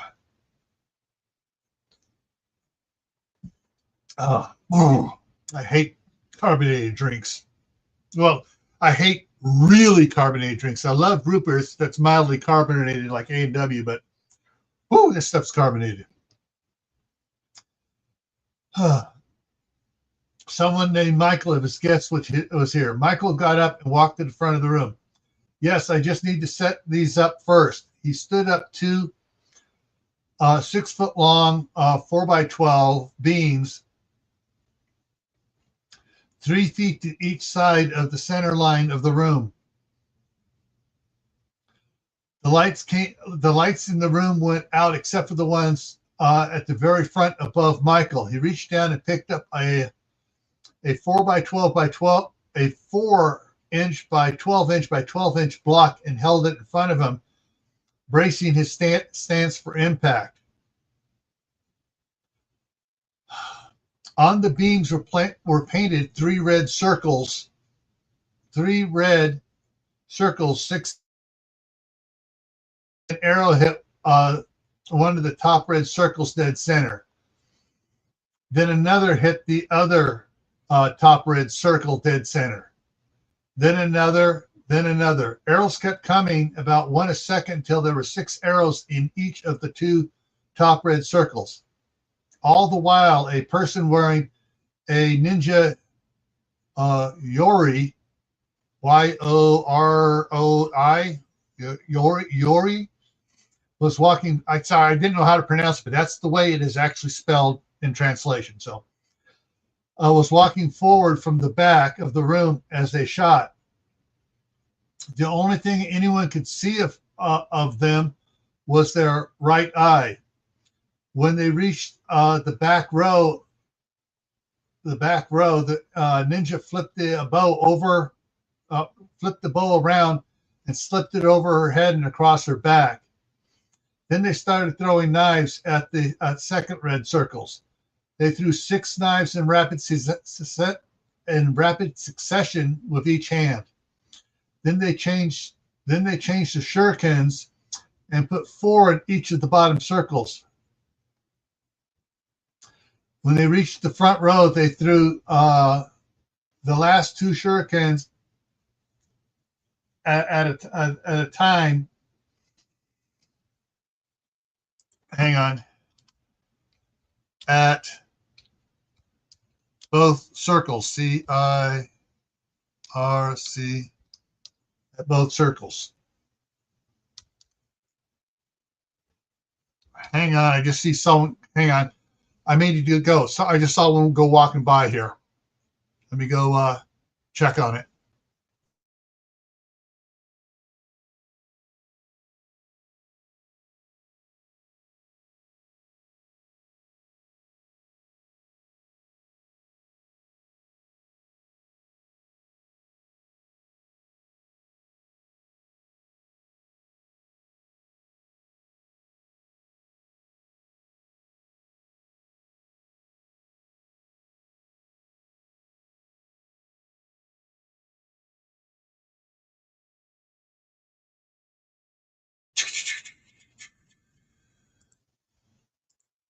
All right, so Eli and my daughter just came over, so they're going to be in the living room, giving him some time away from his younger brothers. All right, where was I?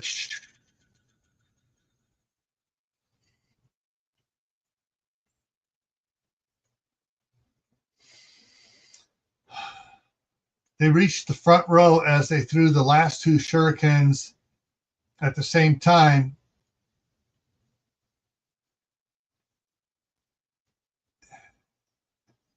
At each of the circles, and that is supposed to be a, there we go. I don't know why it likes this. Yeah. So, the updates that Microsoft is setting out is, you hear on the stuff, all the problems with Windows 11. Well, there's also problems with all the updates they're doing to Microsoft Office as well. And this is one of the ones where it keeps something that's spelled correctly and have it marked as incorrect spelling. All right.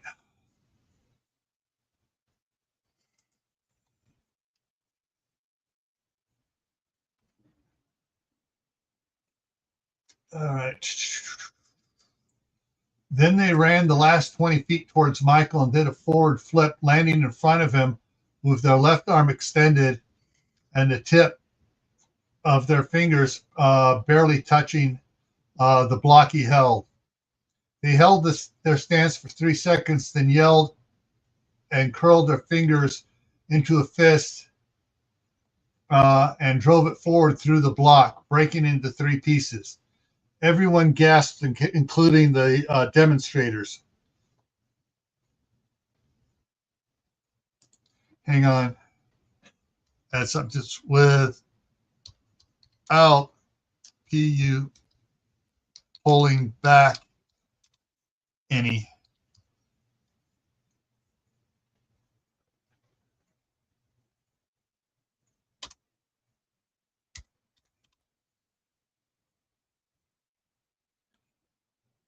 Okay, everyone gasped, including the karate demonstrators.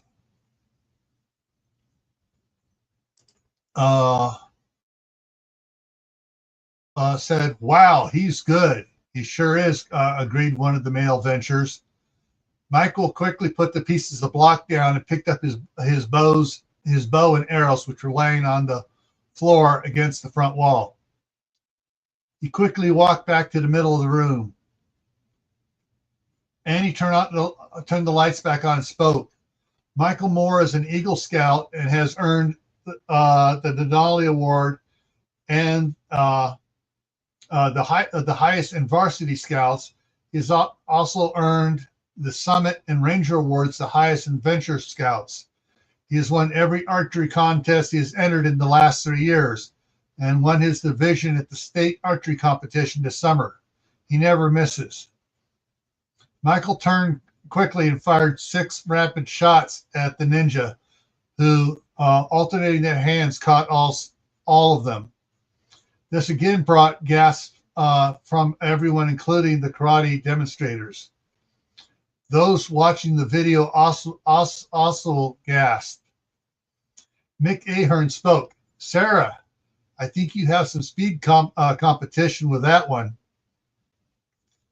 The ninja dropped the arrows by the front wall and turned back to Michael, who'd drawn his bow again, but this time he had 2 arrows knocked. The ninja took their stance and nodded slightly. Michael shot and the ninja caught the arrows, one in each hand at the same time. Again, brought gasps from everyone on the video and those watching as well. Then the ninja turned to the karate demonstrators and motioned to the demonstrator that Michael had pointed out.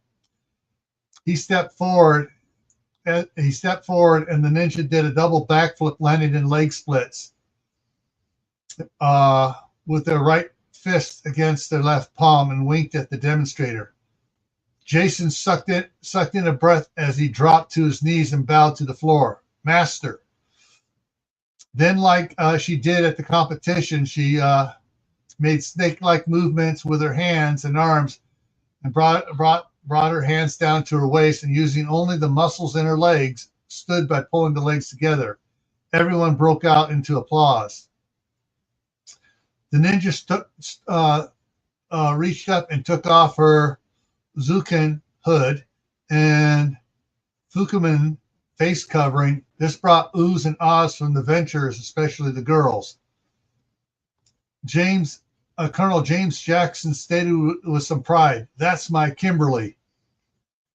Kimberly held her hand out to Jason. "I like your presentation." Jason looked up at her in surprise. "Thank you." He took the offered hand and stood up, then bowed to her. Again said, "Master." The other 4 demonstrators stepped forward and did likewise. Then everyone broke out in applause, and Michael walked up beside her and put his arm around her and gave her a gentle squeeze.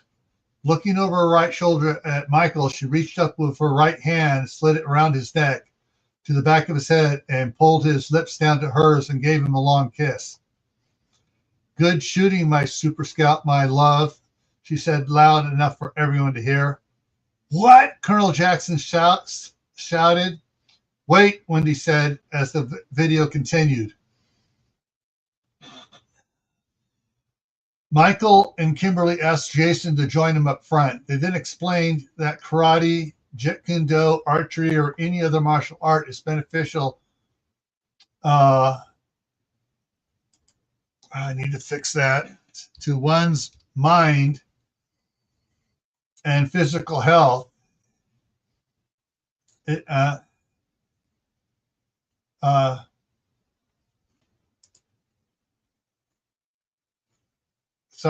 To one's mind and physical health, and it takes time to learn.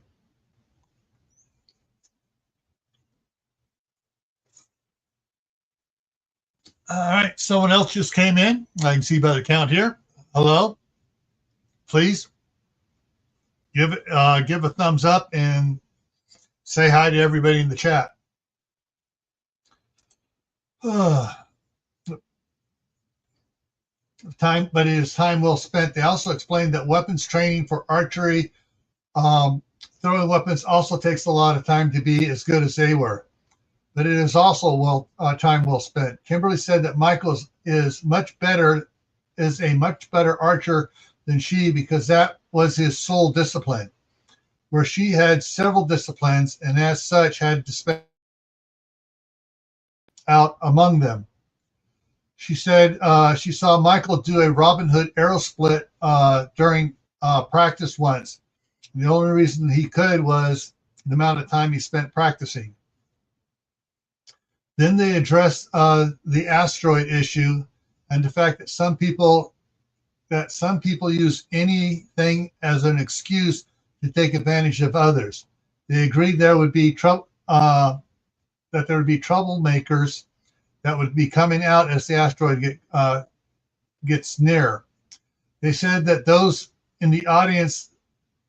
if those in the audience were worried about their safety from these troublemakers, then they should choose one thing and do it as a family to ready themselves. Whether it was martial arts, archery, or whatever, they needed to immerse themselves in it. If you've never used a gun, now is not the time to get one, unless you're going to spend 3 hours every day at the gun range with an instructor, Kimberly said, emphasizing key words.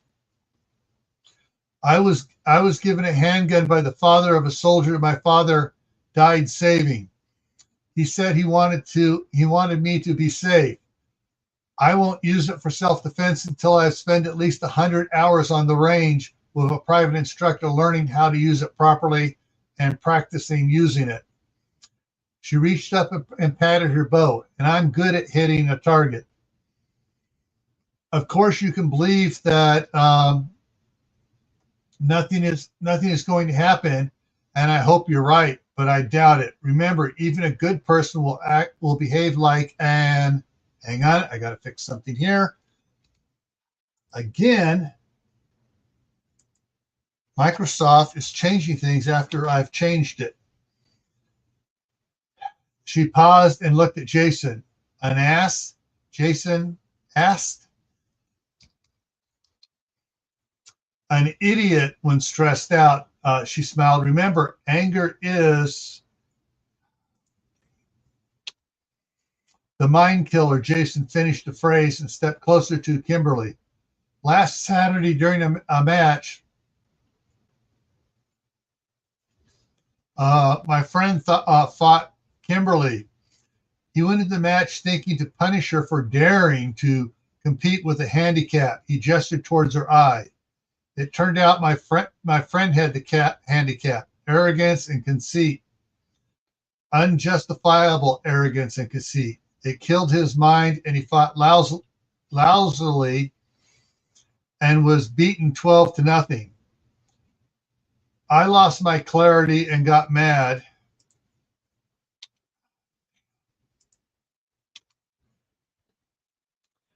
I got mad, and he took off his Dobok top and revealed Dobok top, and everyone gasped at the extensive bruising that covered his torso.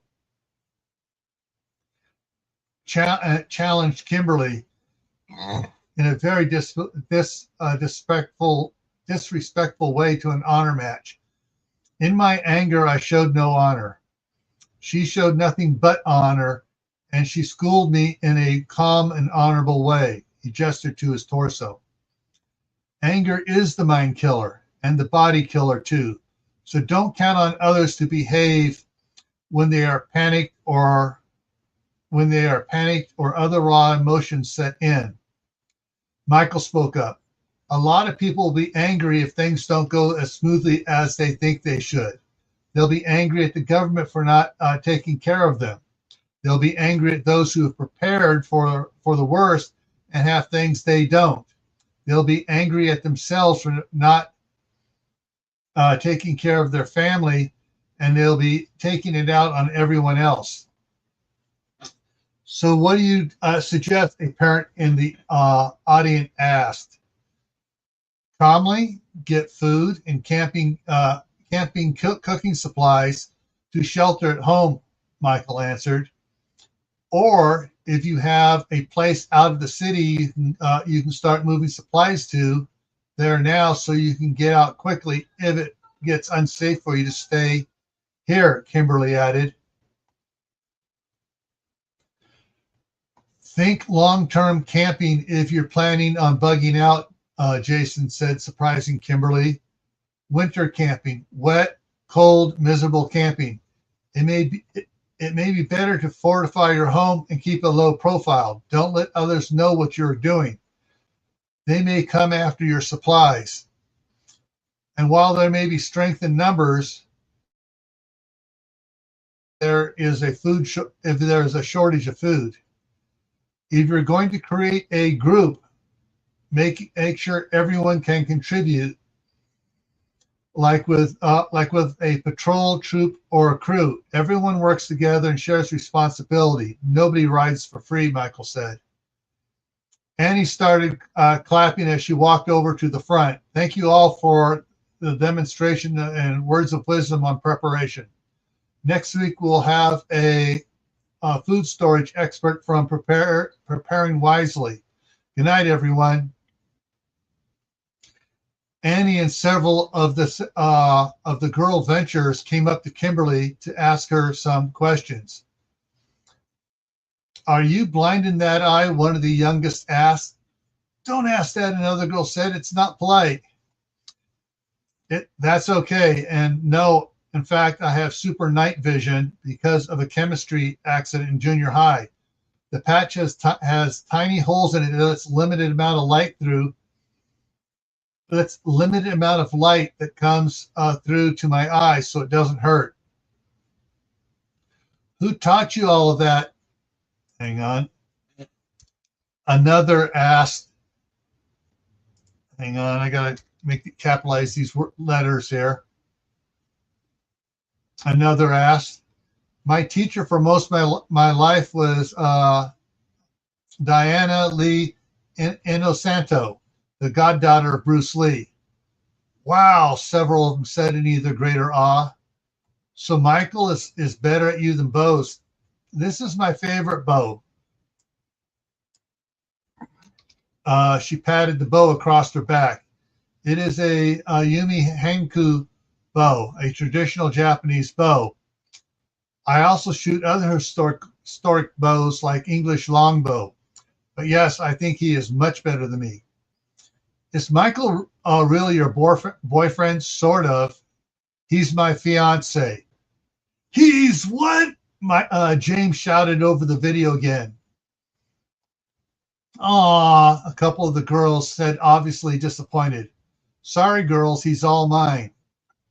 Hey, Michael said, walking back over to Kimberly. You know there's no dating fellow ventures anyways. Yeah, they whined. I guess that means that I have to leave the crew, he said to Annie. Not until you get married, which is when? 22 months, Michael and Kimberly said together. Well, at least they've set a long engagement, General Hale said, calming James down some. The video screen changed again. Hang on, let me hit save there. All right. Waiting for the save, but there it goes. It showed an indoor rifle range with a lot of people standing on either side of the range. Down by the backstop, the two planks with red circles on them were standing up, and a couple of 4x12 blocks were laying on the floor beside them. There was Jason in front of the planks doing some kicks and punches. Sorry.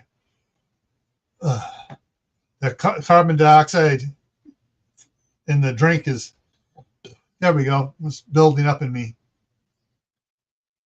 And talking about different disciplines, whether it was martial arts, shooting, or archery, you had to devote time to it every day to become good at it. When a figure wearing a green arrow outfit walked up to Jason, Jason did a double take and then broke out in a big smile. They bowed to each other. The figure wearing the green arrow outfit picked up one of the blocks and braced himself. Jason keyed the throat mic. Okay, you're not going to know that this is Jason here. That the gun range staff, STA staff, had given him.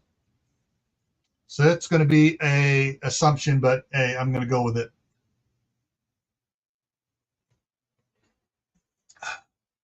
Ladies and gentlemen, boys and girls, I give you Juby Chan, the Ninja Girl, and Archer the Super Scout.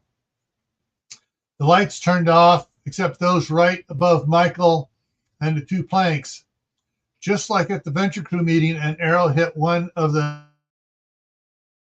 then another hit the other top red circle, and then another and another. The arrows kept coming at one a second until there were 6 in each of the two top red circles. All the while, Kimberly, wearing her ninja outfit, was walking forward from the back of the range as she shot. The only thing, hang on.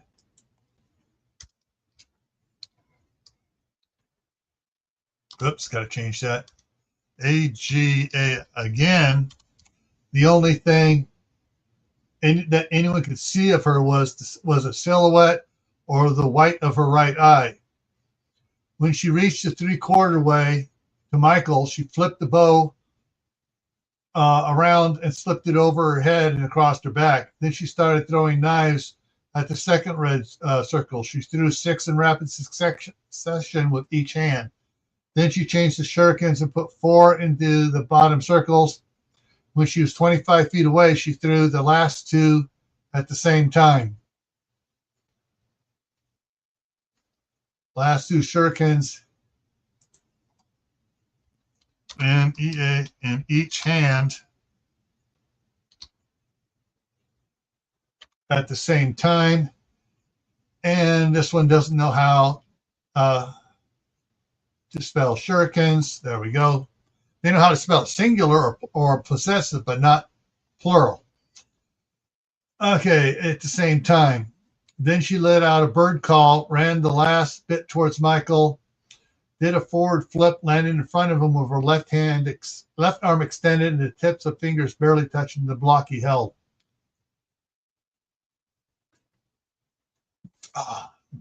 There we go. Yeah. This stuff is pretty good. It's not as, it's a lot better than the other energy drinks. And so, you know, it's rated as the quote healthiest for you, or least bad. She held her stance for 3 seconds, then yelled, curling the fingers, and drove the fist forward through the block, breaking it in 2 pieces. The audience broke into applause. When Kimberly turned, the audience saw she was wearing a pink heart-shaped eye patch, and the girls went wild. Just like at the crew meeting, Michael quickly put the pieces of the block down and picked up his bows and arrows, which were lying on the floor between the blocks, between the planks. He quickly walked back to the middle of the range. Jason spoke again. May we have the lights on? And the lights came back. Hang on. And the lights came back on. Jason spoke again. Super Scout has earned 66 merit badges and is an Eagle Scout and earned 9 Eagle Palms. He has earned the Denali Award, the highest in Varsity Scouts. He has also earned the Summit and Ranger Awards, the highest in Venture Scouts. He has won every competition he's entered in the last 3 years and won his division at the state archery competition this summer. In a deeper voice, like the Green Arrow, he never misses. Michael turned and fired 8 rapid shots at Kimberly, who alternating each hand, caught all of them. Kimberly then dropped the arrows by her feet, and Michael, who drew his bow back again, but this time had 4 arrows knocked. Kimberly took her stance and nodded slightly. Michael shot, and Kimberly caught the arrows, 2 in each hand at the same time. This brought gasps from everyone, especially those that had seen the Venture Crew video. They were expecting only 2 arrows, not 4. Kimberly then turned from the archer and faced the audience and Jason. Then she did her double backflip, landing in full leg splits with her right fist against the right palm. Jason bowed and said, "Master." Then, as she did at the competition and crew meeting, she made snake-like movements with her arms and hands and arms as she brought her hands down to her waist and fist, palms up. And using only the muscles in her legs, she stood by pulling them together. Everyone broke out in applause. Kimberly reached up and took off her Zunken and Fukuman. This brought cheers from the girls and whistle from a few of the boys. Kimberly looked at Jason. "I like your take on the introduction." Michael walked up beside her, put an arm around her, and gave her a gentle squeeze. Kimberly looked up over her right shoulder at Michael. This time she turned to face him, pulled his lips down to her, and gave him a long kiss. "Great shooting, my Super Scout, my love," she said, for loud enough for everyone to hear. General Hale glanced at Colonel Jackson saw his jaw clench. Relax, Colonel, he whispered. Michael, Kimberly, and Jason turned to face the audience. Like at the crew meeting, they explained that karate, Jeet Kune Do, or any martial art is beneficial to one's mind and physical health, but it takes time to learn. But it is time well spent. And they went on to explain that weapons training for archery, throwing weapons, also takes a lot of time to be as good as they were. Excuse me. But Michael also, but it's also time well spent. Kimberly said that Michael was a much better archer than she because that was his sole discipline, whereas she had several disciplines and had to spread her time out among them. She said that she saw Michael do a Robin Hood arrow split. A Robin Hood split the arrow shot during practice once, and that the only reason he could do that was the amount of time he spent practicing. Then they addressed gun ownership and responsibility. If you've never used a gun, now is not the time to get one unless you're going to spend at least 3 hours every day at the range with an instructor, Kimberly said, emphasizing key words. I was given a handgun by the father of a soldier that my father died saving. He wanted me to be safe. I'm good at hitting a target. She reached up and patted her bow with this. But I won't use the gun for defense until I've spent at least 100 hours on the range with an instructor how to properly use it. To use it, and he says I'm properly trained. That is why I'm here 10 hours a day. A lot of the people in the audience were shocked at that last part of her statement. Michael asked, how many have seen the videos at the Venture Crew meeting last week? A lot of hands went up. Does anybody have questions other than the topic we discussed at the meeting? Do you really believe the asteroid poses a threat? Someone shouted. Yes, but what type of threat is what you have to decide, Jason interjected. What do you mean? Another asked. Well, is it possibly going to hit the Earth? We don't think so. Will it come close enough to affect the Earth? Possibly. Will it make people do stupid stuff? Oh, yeah. And that's what we are worried about, Michael said. Of course, you can believe that nothing's bad is going to happen, and I hope that you are right, but I doubt it. Remember, even a good person will behave like an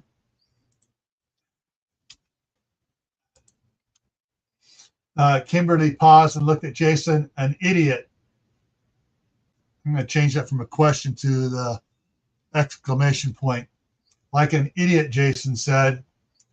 An idiot when stressed out, Kimberly smiled. Remember, anger is the mind killer. Jason finished the phrase and stepped up to Kimberly. 2 Saturdays ago at a karate match, my teammate, my former teammate fought Kimberly. He went into the match angrily, thinking to punish her for daring to compete with a handicap. He gestured towards her eye. It turned out my teammate had, yeah. So what you're not catching is there's been several times they've been together doing demonstrations. Jason and the demonstrators from both the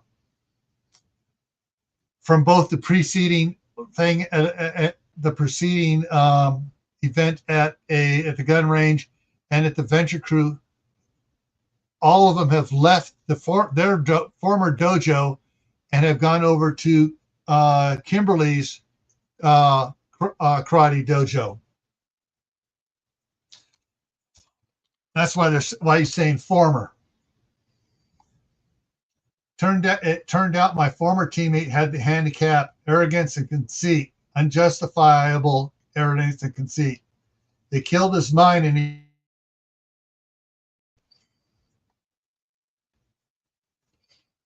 and was beaten. I forgot to correct it to the proper karate match number. TWEL 12-0. I lost my clarity and got mad about what happened to my teammate and challenged Kimberly in a very disrespectful way to an honor match. In my anger, I showed no honor, and holy crud, what the heck happened here? All right, I got to fix this.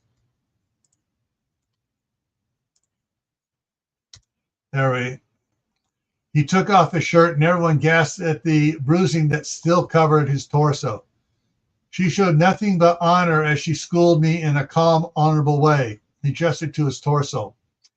Anger is the mind killer and the body killer too. So do not count on others to behave when they're panicked while other raw emotions set in. Yeah, they're repeating what they did at the last one, mainly. There are some differences if you notice them.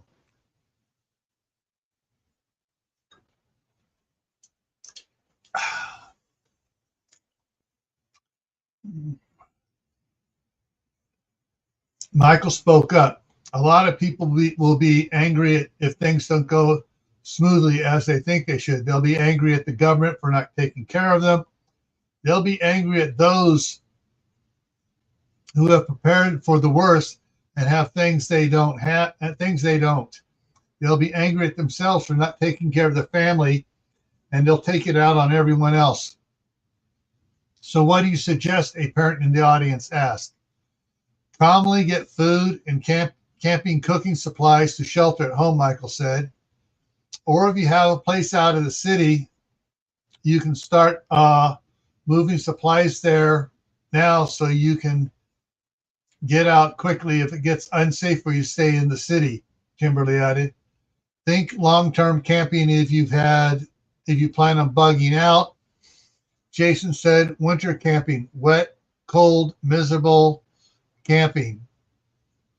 It may be better to fortify your home and keep a low profile. Don't let others know what you are doing. They may come after your supplies. You can pretend that you are out of supplies if things get bad. And while there may be strength in numbers can turn on you if there's a food shortage.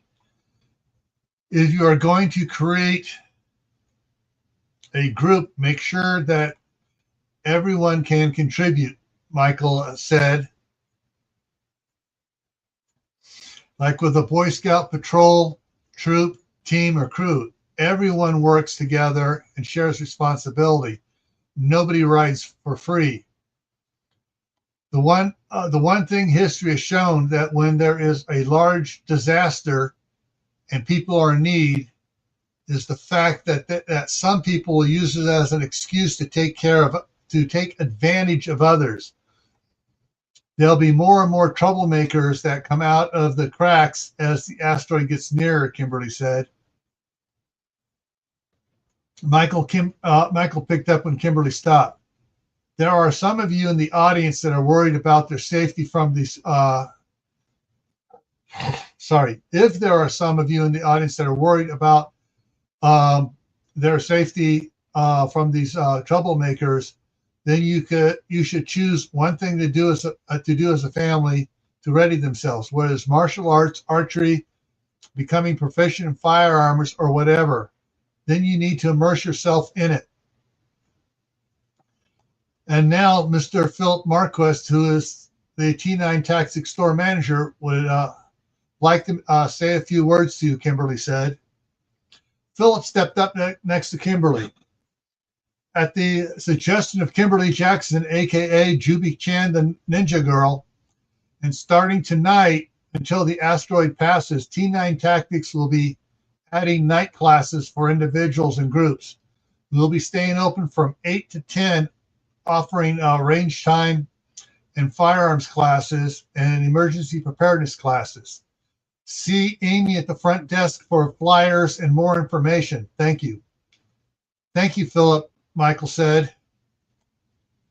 What are you going to do, Super Scout? Someone shouted. The same thing my hot ninja is going to do. Taking firearms class training here, 10 hours a day. We will, well, make that 12 hours a day now. No, what else are you going to do? Well, Kimberly and I run 15 miles every morning and then exercise for an hour. And if we start feeling too amorous towards each other, we run and exercise some more, Kimberly added. Laughs from the crowds. No, are you staying in town or leaving? Just going camping next week, Michael smiled. After all, I'm a Boy Scout. Camping is what we do. The crowd laughed again. The next video was at the same rifle range. And there were the 4 other karate demonstrators from the Venture Crew meeting video. They performed their demonstration just like at the Adventure Crew. Then Michael introduced Kimberly and Michael like he did in the previous video. Everything was just like before, except when Kimberly finished the arrows and came to full view, they noticed that she had a katana on her back. Then Michael picked up the arrows he was going to shoot at.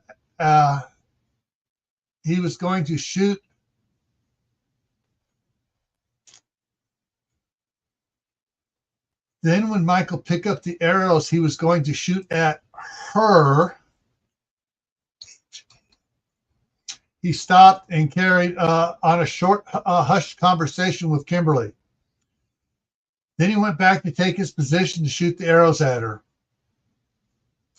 When he turned, Michael saw Kimberly was ready. He rapid fired the 8 blunt tip arrows. Then he bent down and picked up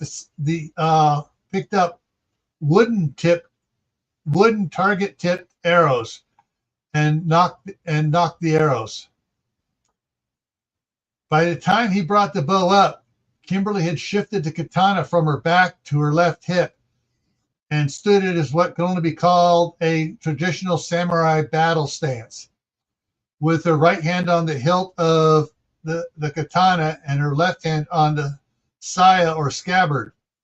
Feet spread apart, legs bent at the hips and knees. He turned the bow on its side and drew back the string. When he was set, he nodded to Kimberly. Kimberly, seeing the nod, took a deep breath and slowly blew it out, and then nodded at Michael. A second later, all right, hang on a second. Yes. Okay. That was my daughter. He just passed me. You know that Eli has gone on the couch, fell asleep watching Monster House. Are you staying or are you leaving? I got to head back and do a lot of cleaning. Okay. So we noticed that there's a medication he cannot take because he took it last night and he's been aggressive all morning. Oh, boy. He's also been on a tranquilizer since then. Okay. Okay. There, that's the fun of having having a grandson who's on the spectrum.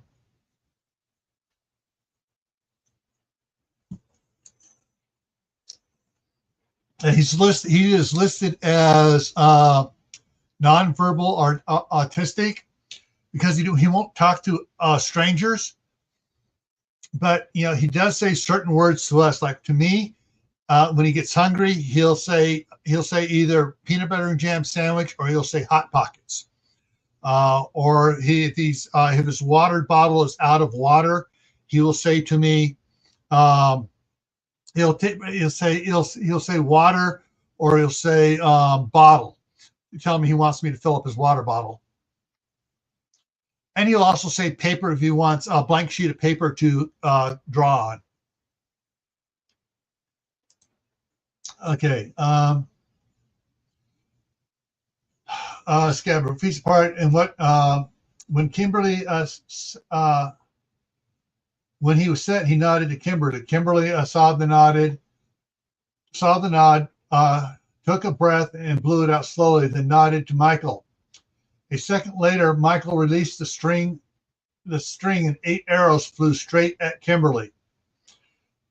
As Michael released the string, Kimberly shifted her weight to her left as she drew the katana in a Batojutsu or draw strike, and cut all 8 arrows in half and froze with a katana blade pointed straight out in a line with an arm. So quick and clean was her cut that the front half of the arrows stuck in, and the back end, that the front half of the 8 arrows and back half of 6 were embedded in the target behind her. A stunned silence fell over the room for several seconds, and then it was broke by the roar. The video paused. Colonel Jackson, the next segment is in the storefront at T9 Tactics in Tempe on the same evening. Near the end of this segment, remember, some of the others know where his daughter is, but supposedly he doesn't know. But she was, anyways, we'll go on and you'll find out what's going on it. So the video began, and hang on a second. Crap. Hang on, I got to bring something up here.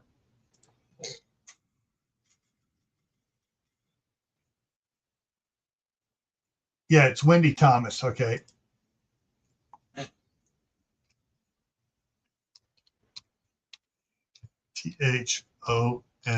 THOMZSAID. There we go. The video began with Michael and Kimberly signing autographs. Several of the girls were begging Kimberly to take the katana out so they could see it. Finally, when 2 older teenagers bowed to her and asked to see it, did Kimberly relent. She had everyone step back a few steps and get on their knees. She got some puzzled looks, but when the karate demonstrators quickly knelt, the rest followed suit. Then she knelt too. Then she took the saya from her back and, holding it with both hands, bowed her head to it. Then she pulled the blade slowly from it. As she did, Jason quickly moved forward on his knees and held his hands out to receive the saya and bowed his head. Then she continued to slide the saya off of the blade and into Jason's waiting hands. When Jason had the saya, he sat back on his heels and pulled his hands towards with the saya to his lap.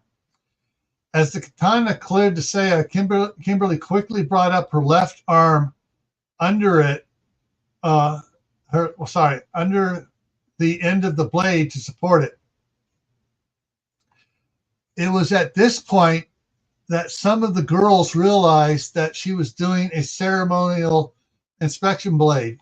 And when one of them had the I can't pronounce it's real hard for me to pronounce this word. I put it in there because it's a fun big word when I pronounce it right. Sagaciousness to bow, they all did.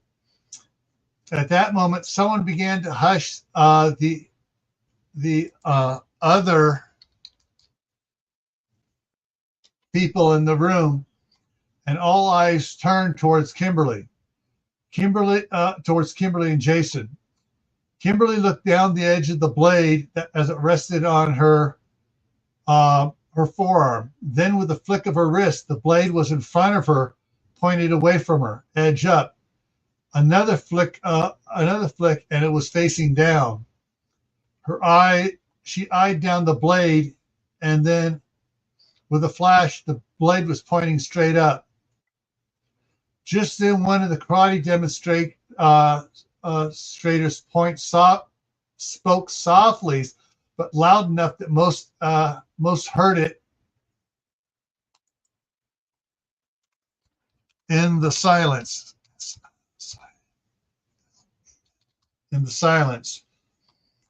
Damn, that's a Hattori Hanzo sword.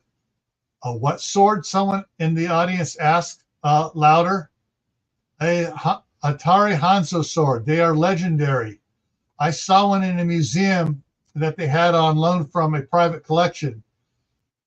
They said it was bought for $70,000 more than 20 years ago. Wow, Jason said softly. Kimberly, where did you get yours from?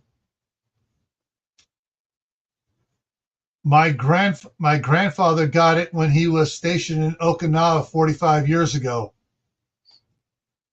Kimberly said solemnly. He gave it to me when my father died. James gasped. Another flick, and the blade was resting once again on her forearm. Jason quickly moved forward with the saya and held it out to receive the katana. When Kimberly placed the tip towards the hilt, and Kimberly received the saya from Jason when it was halfway on, she slid it until it was 2 inches, till 2 inches remained exposed. My grandfather said that when he received the sword, its maker said, if on your journey you should encounter God, God would be cut. And she snapped the blade home into the saya and bowed to it. Then she placed the saya on her back in the pocket made for it in the back of the uwagi, the jacket. The girls thanked Kimberly for showing him the katana, and they left. Kimberly, in turn, thanked Jason for his help. Jason thanked Kimberly for setting his sister straight about him. That was an incident that happened that evening before the match. So, anyways, that was some demonstration, a man said as he walked up with what appeared to be his wife and 3 daughters. Yes, that was some excellent shooting and sword work, the wife agreed. It was fake, the older daughter muttered. Nora, the wife snapped at her daughter. Jason, who was walking away with what looked like his little sister, was still in earshot.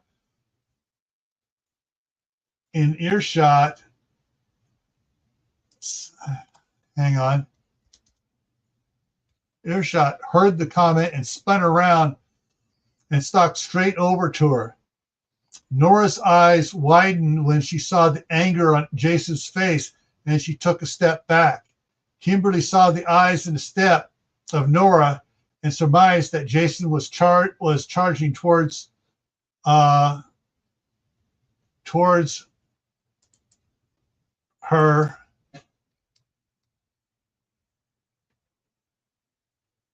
And held up her hand.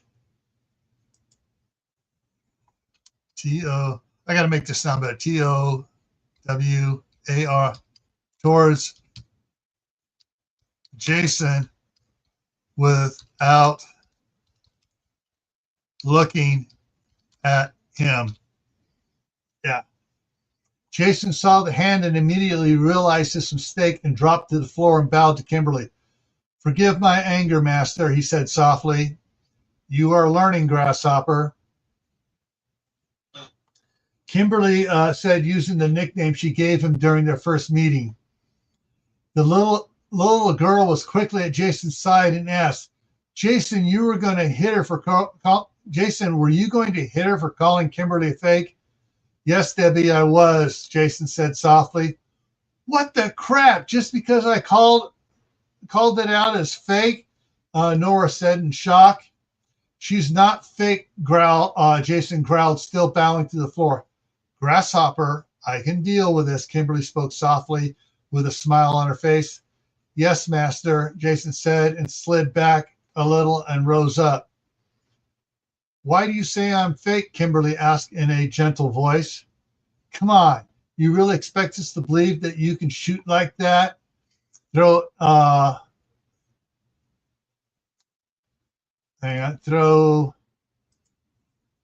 knives like that and are that good with a sword? Not to mention breaking the wood block. Well, how do you think I hit the targets every time? Magnets, rare earth magnets are very strong. All you need to do is get the arrow close, and the magnets would pull them to the target. The same with the knives and the throwing stars, Nora said smugly. And what about catching the arrows? Well, he could have been shooting them slow. Did they look like they were going slow? No. Hang on, I want to fix this here.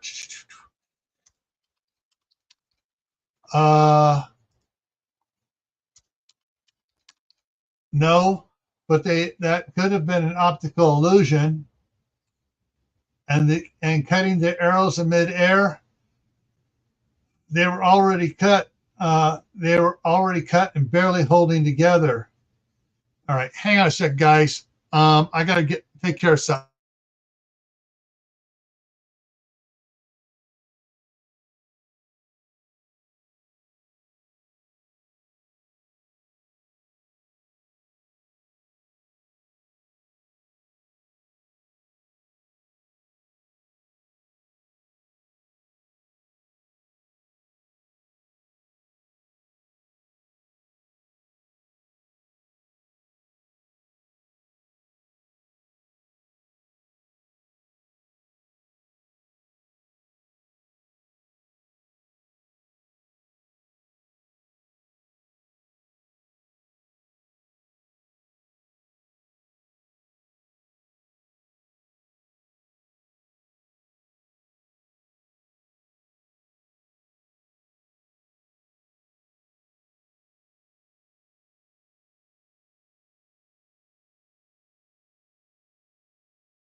All right, so I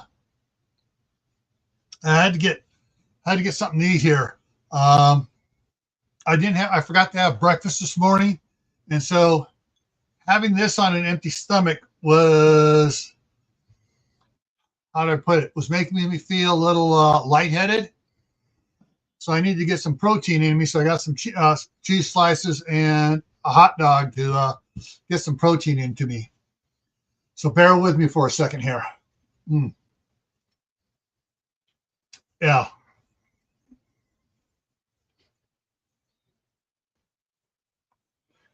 So excuse me while I talk and eat at the same time. I'll try not to look at you so you don't see it. Kimberly started chuckling. Really? Would you like to bet on that? What do you mean? We set up more targets. You verify there are no magnets of any kind. I shoot the targets. You re-verify there are no magnets. And we do the same thing with the knives and shurikens and the arrows. Nora stared hard at Kimberly. You do a full inspection of them before and after. Then you can see there nothing I do is fake. And then when you see nothing I do is fake, you'll clean up all the manure at Michael's parents' place for 3 months. Nora flinched and reared back a little, but it was just enough for everyone to notice. Not so sure now, are you? Kimberly smiled evilly. And what will you do if I prove that you're a fake? Whatever you want, Kimberly said flatly.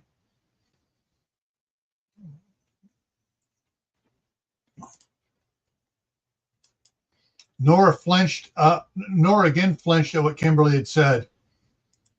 Kimberly smiled a big evil like, I know something you don't know type smile and spoke. My father was Major James Jackson, United States Marine Corps, 4th Forcon, and he started training me when I was 4 years old. When I was 7, I started learning Jeet Kune Do, which is the martial art Bruce Lee developed. My master is Diana Lee Inosanto, Bruce Lee's goddaughter. I am a 3rd level instructor of it. I have studied under several other martial arts instructors as well. Kimberly stopped and stared hard at Noah. I am the real deal. I don't fake my art. Nora stood staring at Kimberly in surprise, her mouth partly open, not knowing what to say. She hadn't listened to Jason's introduction during the demonstration, so the information was new to her. After several seconds, she looked at her parents, who were giving her "don't go there" looks, and then behind them she caught a glimpse of Michael standing off to the side, trying to hide a laugh. Then she noticed Jason and his fellow demonstrators. They were very obviously looking at the ceiling, the floor, out the window, anywhere but at her.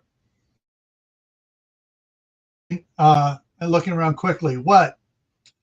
A preteen stepped in front of her. In front of her sister. You know you're going to be shoveling horse, pig, cow, sheep, and chicken poop for 3 months, don't you? What are you talking about? You lost as soon as you made the bet, the other sister said, stepping up next to her twin. No, Nora said slowly. She can't really do all things. Yes, she does. She sure is. There's no faking it with her. It's real. Back out while you can. She's a master. Everyone spoke at once. Kimberly stepped up close to Nora and held her hand out. Shall we shake on the bet? Nora looked at the extended hand and back up to Kimberly's face, then back down, then down to the hand and back up again. Suddenly her eyes widened as she jumped back. Shit, you are real. Yep. Kimberly said and nodded. You still want to bet? No, I'm sorry I called you a fake. Do you do any shooting? No, not really. Not really what? Pistols, rifles, shotguns, archery? I did archery two summers at Girl Scout camp. BB guns? No, some Nerf wars and airsoft one year. I'll come over and teach you how this winter. I can't, Nora said. I'm going to. She stopped and looked around at her mother. Looked around when her mother poked her. I know, Kimberly said, leaned forward and whispered in her ear. Your uncle's in. I'll see you there. Oh, Nora said with bug eyes. Kimberly turned to Lisa and Greg and spoke softly. We'll see you at Bob's before it arrives, and winked at him. The screen went blank. That's my baby girl, James exclaimed with a smile that went from ear to ear. Before the asteroid arrived, I sampled several videos and did some deep internet search to determine that Nora's uncle Bob is Bob Miller, her mom's brother, and he owns Jacob Lake Inn. I believe that your wife and daughter are there with Michael's family. They plan to marry in 22 months. Michael's adopted mother has completed an online course and is now a registered pastor, Wendy said flatly. But I could be wrong, but I doubt it. I have more information in a Word document and with a lot of more facts and cross references, and I will include that on the DVDs. Thank you again. Thank you very much, James said. I take it you didn't talk with Walt about this? No, Wendy said nervously. Or any of the military officers? No, she repeated. Then you did an amazing bit of detective work on your own.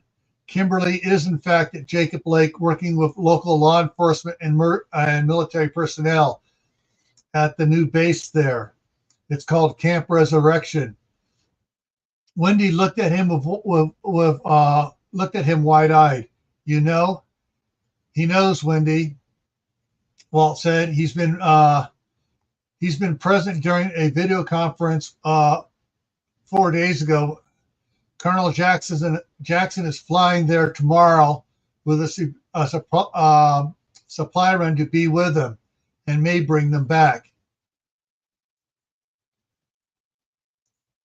Hang on here. Then he knows all the reports about Juby Chan taking out hundreds of heaven's devils by himself. That I didn't. Hang on, That I haven't heard. James said, a little annoyed. There was a report that Juby Chan, the ninja girl, shot 73 of them by herself, and the next day decapitated 39. A couple days later, he decapitated 113 more. She also captured 4 grocery trucks, 3 gasoline tankers before backup arrived, Wendy said.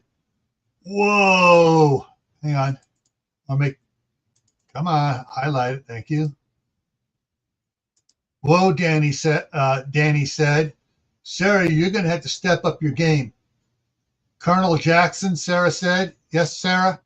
I hate your daughter, she said with a pouty face as she crossed her arms and slid down in her chair. By others, including James Jackson. After several seconds, Sarah started laughing too. As the laughter died down, Corporal Mary Hawks slowly made her way over to Colonel Jackson. She was sucking her upper lip into her mouth and gently chewing on it as she sat down across from him. You look like someone with a lot on her mind, Corporal. Yeah, she said dryly as she put a thumb drive on the table between them, but kept her hand firmly on it. I was instructed to give this to you when I thought the time is right. However, it bothers me just to give it to you without explanation. She took a deep breath and blew it out. I'm just trying to think of the best way.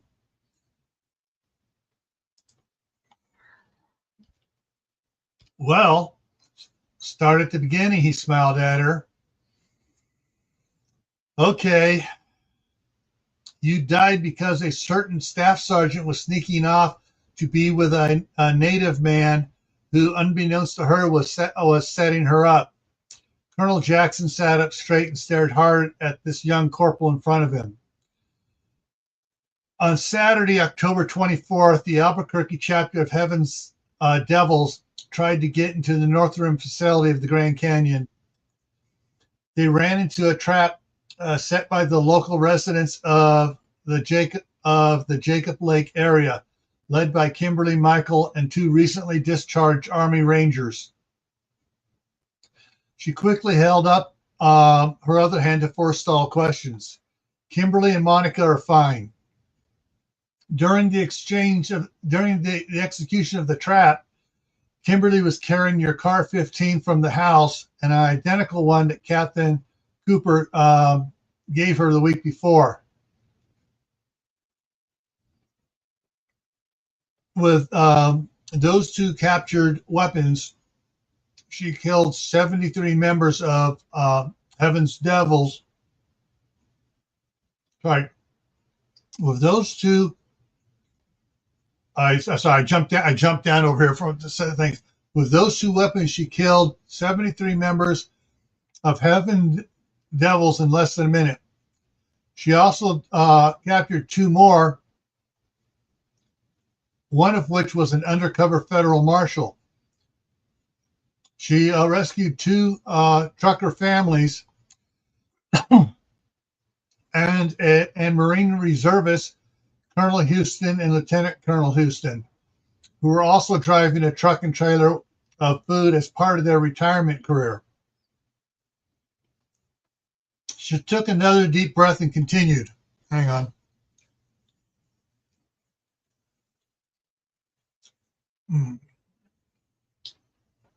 The Army Rangers captured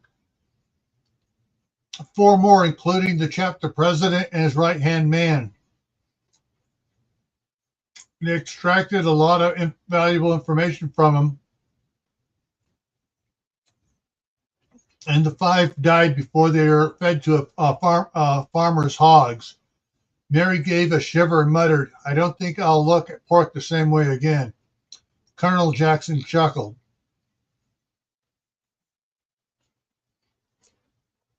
Mary picked up. Nope, we got someone else back in here again. Yep. So whoever just came in, please say hi to those in the side chat and give us a thumbs up, please. Mary picked up her tail. On Sunday, October 25th, the Barstow chapter of Heaven's Devils tried to get to the North Rim facility of the Grand Canyon. Again, they rode right into the trap. Kimberly again attacked from the back of the caravan. This time she used her Hattori Hanzo sword that your father gave her after your death. She did quotations in the air as she ran up between 2 rows of motorcycles. In about 50 seconds, she decapitated 39 of them, all of the drivers and most of the passengers, and took 9 female passengers prisoner. The last rider and passengers raised their hands in surrender before the blow landed. That driver turned out to be a Marine from Yuma who went AWOL to rescue her sister, Staff Sergeant Jennifer Cindy Holland.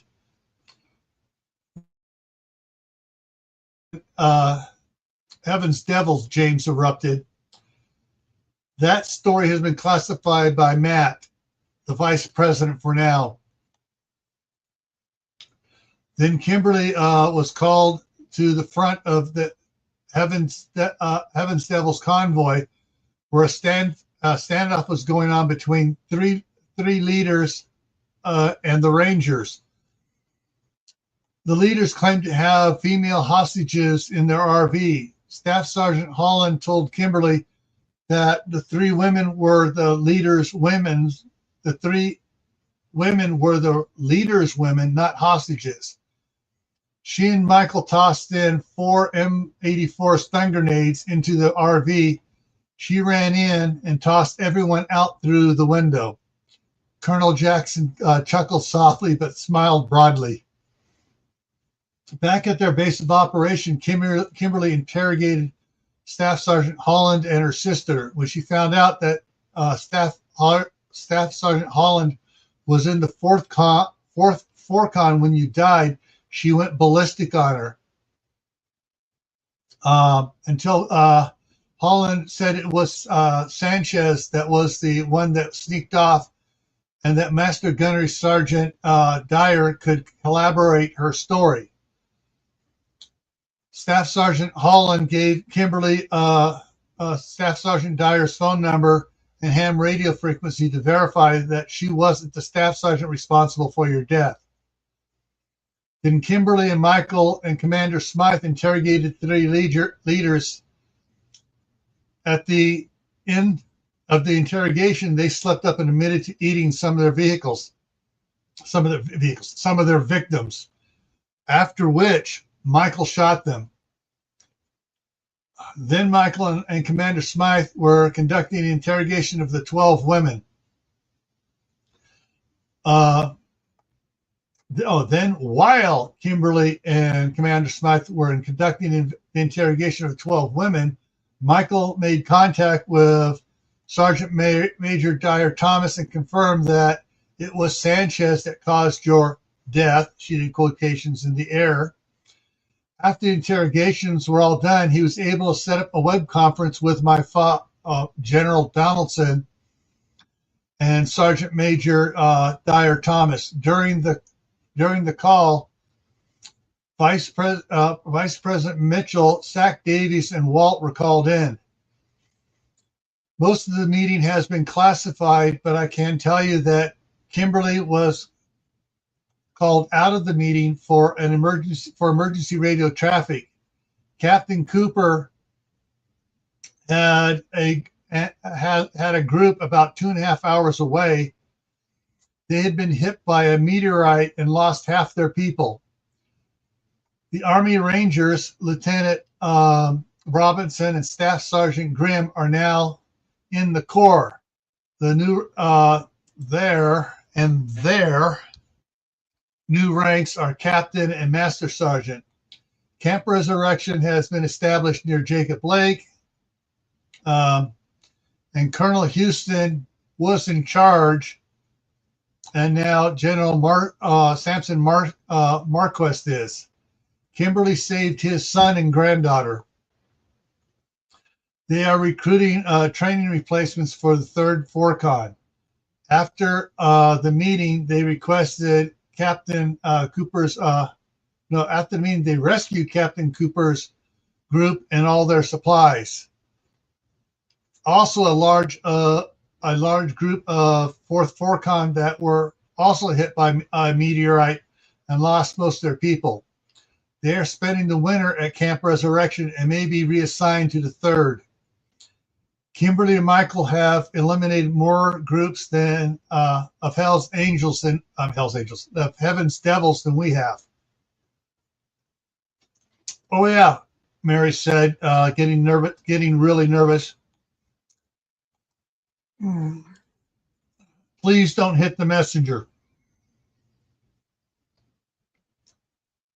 You remember in the videos when they showed where Kimberly and Michael said 22 months until they would get married? Well, right after General Donaldson nicked Staff Sergeant Dyer's idea to call the camp Fort James Jackson because you were still alive, Kimberly and Michael informed those at the conference that they were engaged and planning on now getting married on the 31st, Halloween. However, when she found out you were alive, that she took her hand off the thumb drive. Kimberly and I have talked a lot in the last couple of days. I'm 4 months older than her, and I couldn't hold out like she's doing. Then in a quieter voice muttered in disappointment, I couldn't hold out 15 minutes. She took a very deep breath and huffed it out. She said they made a mistake in setting the date 22 months out, and that it wasn't realistic in this new world. She made this video for you and also said you may or may not want to watch it in private. Thank you. I probably should have some privacy. Mary looked around and spotted Walt and Sarah and Sammy. Walt, Sarah, she called over to them. Can we talk to you? What's up? Sarah asked as she bounced over, pulling Walt with her. We need the theater room set up so the colonel can watch a video from his daughter. Sure thing, Walt. I take it that you want to view it in private. That would be much appreciated. I'll make sure you're not disturbed. Thank you, James replied. Sarah, we need to go make that telecom call about your suit's upgrade, Mary said as she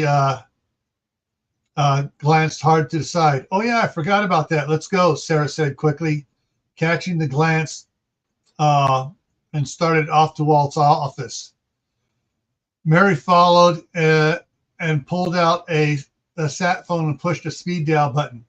Hey, are you free for a video chat? Walt led James to the theater room and set up the laptop for him. And as he left, Walt said he would keep the outside. He would be outside keeping others out. Okay, let's see what time it is. Okay. Whew. Like I said, this was a long one, and you can see some really there have been some interesting twists going on here. Let's see, drink some regular water this time.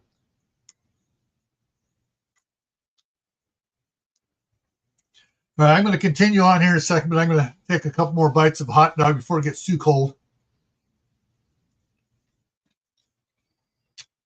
Oh, yeah.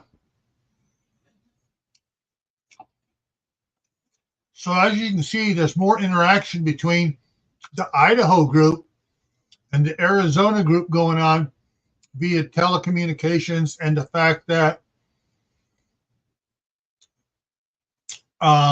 Michael and Kimberly are Marines and helping set up the base, but James Jackson doesn't know that his daughter is a Marine. That's going to be interesting, very interesting. When, as mentioned, he's going to be flying down there the next day. So that's going to get really interesting here, folks. But there's a lot of other stuff not going on that I will probably cover tomorrow. I'll go ahead and depending how close I am to the end here, tomorrow I will probably finish off the rest of 18 if I don't finish it off in the next half hour, and go and cover chapter 9, November 19th over here on the side over here. And then we're because the 20th, 21st, and on, just have some key notes of what I'm supposed to be typing into those chapters. Those are not even, some of those are not even started, other than just, this is what's going to happen in this chapter. A single little paragraph explaining that I need to work, so I can work on to flush it out. We will probably jump over then on Sunday to book 2 of a Scout the Scout and the Ninja. A Ninja is Silent. So we'll catch up to and get matched up between the 2 books. Then after next week, sometime possibly by next weekend, we will shift over and do switch to another book called The Family Compound, Hunker Down. And by then, in the evening, I'll be writing enough to come back to this one, probably take this one out a couple more things, possibly to,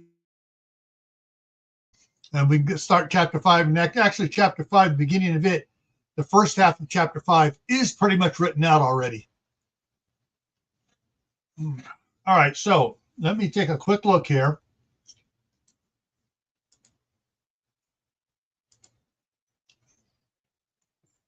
And see where I'm at here. So 341. 19 is, yeah, okay, yeah, I'm definitely going to finish this off here tonight. I mean, yeah. So I just have a little short thing to do here. So undo that.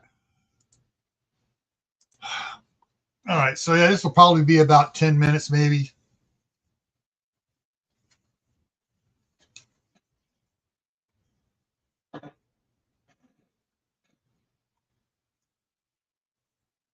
All right, here. Walt, Sarah, and Mary got on a conference call with Camp Tun Tavern and Camp Resurrection. General Donaldson and Sergeant Mayor Dyer Thomas were the only ones for Camp Tun Tavern. General Marquess and both Colonel Houston's, both Majors Cooper, Captain Robinson, Captain Kimberly Jackson, and Captain Kimberly Jackson dressed as Juby Chen, the Ninja Girl, and Captain Michael Moore, dressed as Archer the Super Scout, were on for Camp Resurrection. Walt spoke immediately. Sorry we're late. We had to get Colonel Jackson set up to watch a video while General Hale is talking to the NYLT staff. Kimberly asked quickly, "He's watching my video?" "Yes," Mary said. "He and I talked a bit before I gave it to him." Walt spoke again. "Wendy Thomas showed the videos of you two and figured out that you were engaged, but not that you were Marines. Thank you all for keeping that under wraps." General Donaldson spoke up. "The transports are scheduled and loaded and ready for departure in the morning, per the schedule you received yesterday." "Is he coming?" Kimberly asked, obviously referring to someone else. Mary sighed. "It doesn't look like it, but I hope for last-minute approval." "Oh, well, it would have been so cool. But having my dad walk me down the aisle is more than I dreamed possible a month ago." I understand from a father's position. I can say having Mary stop her shotgun time sensitive wedding meant more to me than she knew. She wanted me to walk her down the aisle as much as I wanted to walk her down the aisle. To me, if that meant going over the time limit her mother put on them, I would have waived the time limit just because she got me to walk with her, Joseph said.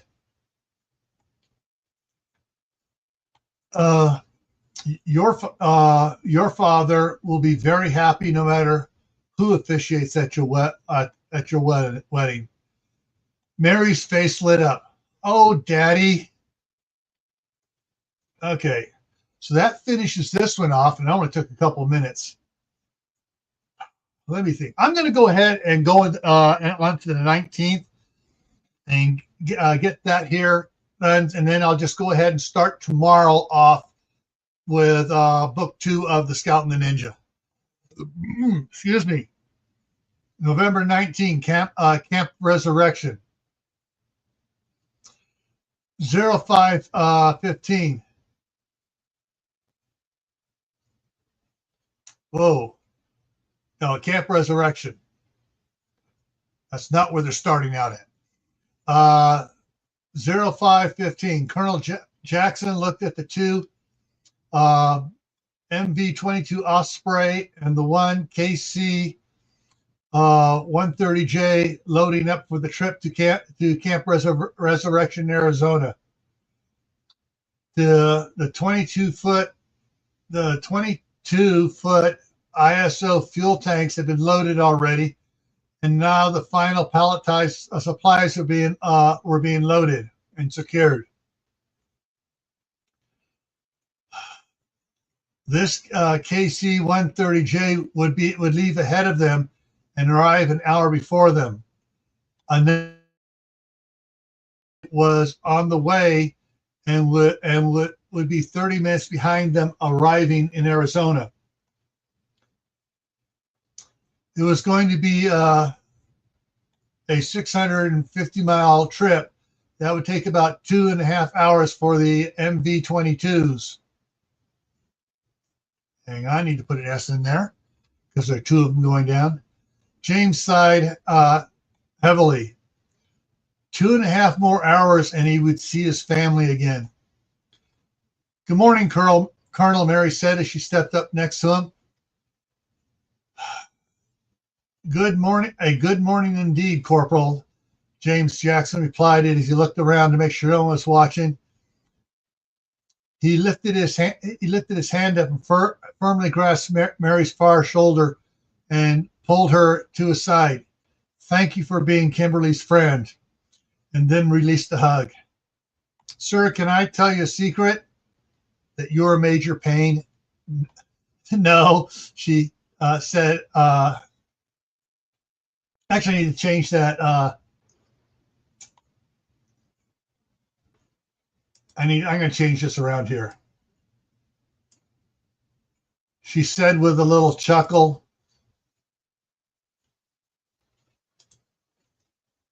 comment, as if he were joking, but not knowing if he had figured it out or was just being funny. If I wasn't so involved with Sarah's battle suit, Major Payne's suit, and the Corporal Punishment Project. Oh, shit! You didn't hear that. Hear what?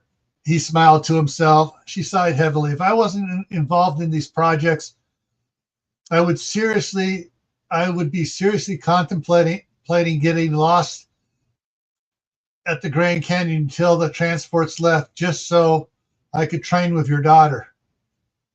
Colonel Jackson laughed hard and hugged her again. Your father was a little worried you might try that. Well, I am daydreaming, contemplating it, but I have responsibilities and a husband here. Don't let Ranger Hawks hear that you put him second. Well, actually, he was first and second. James allowed a roar of laughter. You're just like I remember Kimberly being. How's that? Kathy asked as she joined them and looked at the aircraft being loaded. Our Corporal Hawks reminds me of Kimberly. That she does, Kathy chuckled, stubborn with a warped sense of humor. A 30-year-old in a teenage body.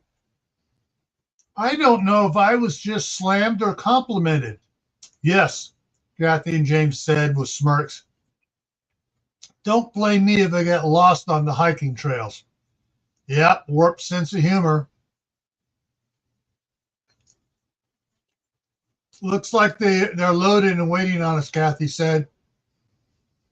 Let's get ourselves loaded, Colonel Jackson said it with a tinge of anticipation. And then here it says, the trip to Arizona is contained in the Scout and the Ninja. A ninja is silent. And so I'm going to stop here because as you can see, I got the purple thing where I got to finish typing it. I started it for the next little section, and the next section here I got to finish typing into these things here. So I'll be working on this at night, tonight and tomorrow night and the next night. But so I do need to go ahead and highlight this. Come on. Highlight this portion here, yellow. So when I come back to read this in a week or so with you guys, I know this is where I need to start at and hit save. All right. Hang on, let me change this.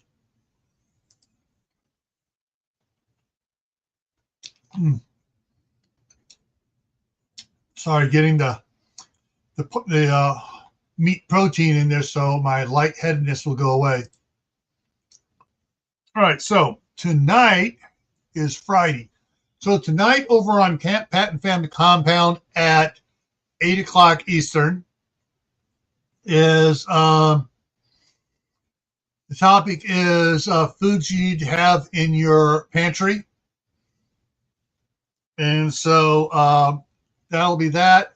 Tomorrow morning, I am going to be doing, tomorrow morning being Saturday, it'll be start at, froze. It'll start at 10 o'clock for the going over the novels, starting with book 2, The Scout and the Ninja, A Ninja is Silent. And we'll start with that one, proofreading and editing that one. And that should take about a week to go through on that. And then we'll move to this one down over here, The Family Compound Hunker Down, while I keep adding to both these 2 books here and try to get them finished by the time I finish doing that one. If these 2 aren't finished by the time I finish doing that one, I may move over to Blood Moon Falling, which is the book that has been referred to several times in in all 4 of the ones I've been doing so far, Against the Wind, Scout is Trustworthy, Ninja Silent, and in these books, as referred to as that one is, as it says, a novel by Sheriff Walt Rogers. All right. So that's what's coming up there. Now, one of the other things I will let you know, a little spoiler alert, near the end of this one, I've already wrote 2 chapters near the end of this one. There's a big gap in there. But this one has a kickoff. I'm not going to say how it happens, but it starts. This one here, hardcore, and it deals with Mary. So yeah, that's coming up here. So, all right. So that's what's coming up here. Tomorrow. So tomorrow morning I'll start with Scout and the Ninja Silent. Then at 2 p.m. Eastern, it's live. My live with Shadow Scout Swede. The topic is 10 items to help you. 10 prepping items that help you sleep at night. And then for the evening, after the Micronova, what are your plans? And I may do 2 lives on Sunday, a morning one and an afternoon one, because like I showed at the beginning of this, the last 2 Sundays, and YouTube is, I've had 5 people watching it for 3 hours, and YouTube has taken away all but a couple of hours worth of watch time. So I'm going to double it up, because I guess they don't think my morning live stream should have as much watch hours as they're having. So yeah. Anyways, so that's what's coming on. So I'm gonna go ahead and wrap it up here, and I will see you tonight on Cat Patton Family Compound at 8 p.m. Eastern. All right. Take care.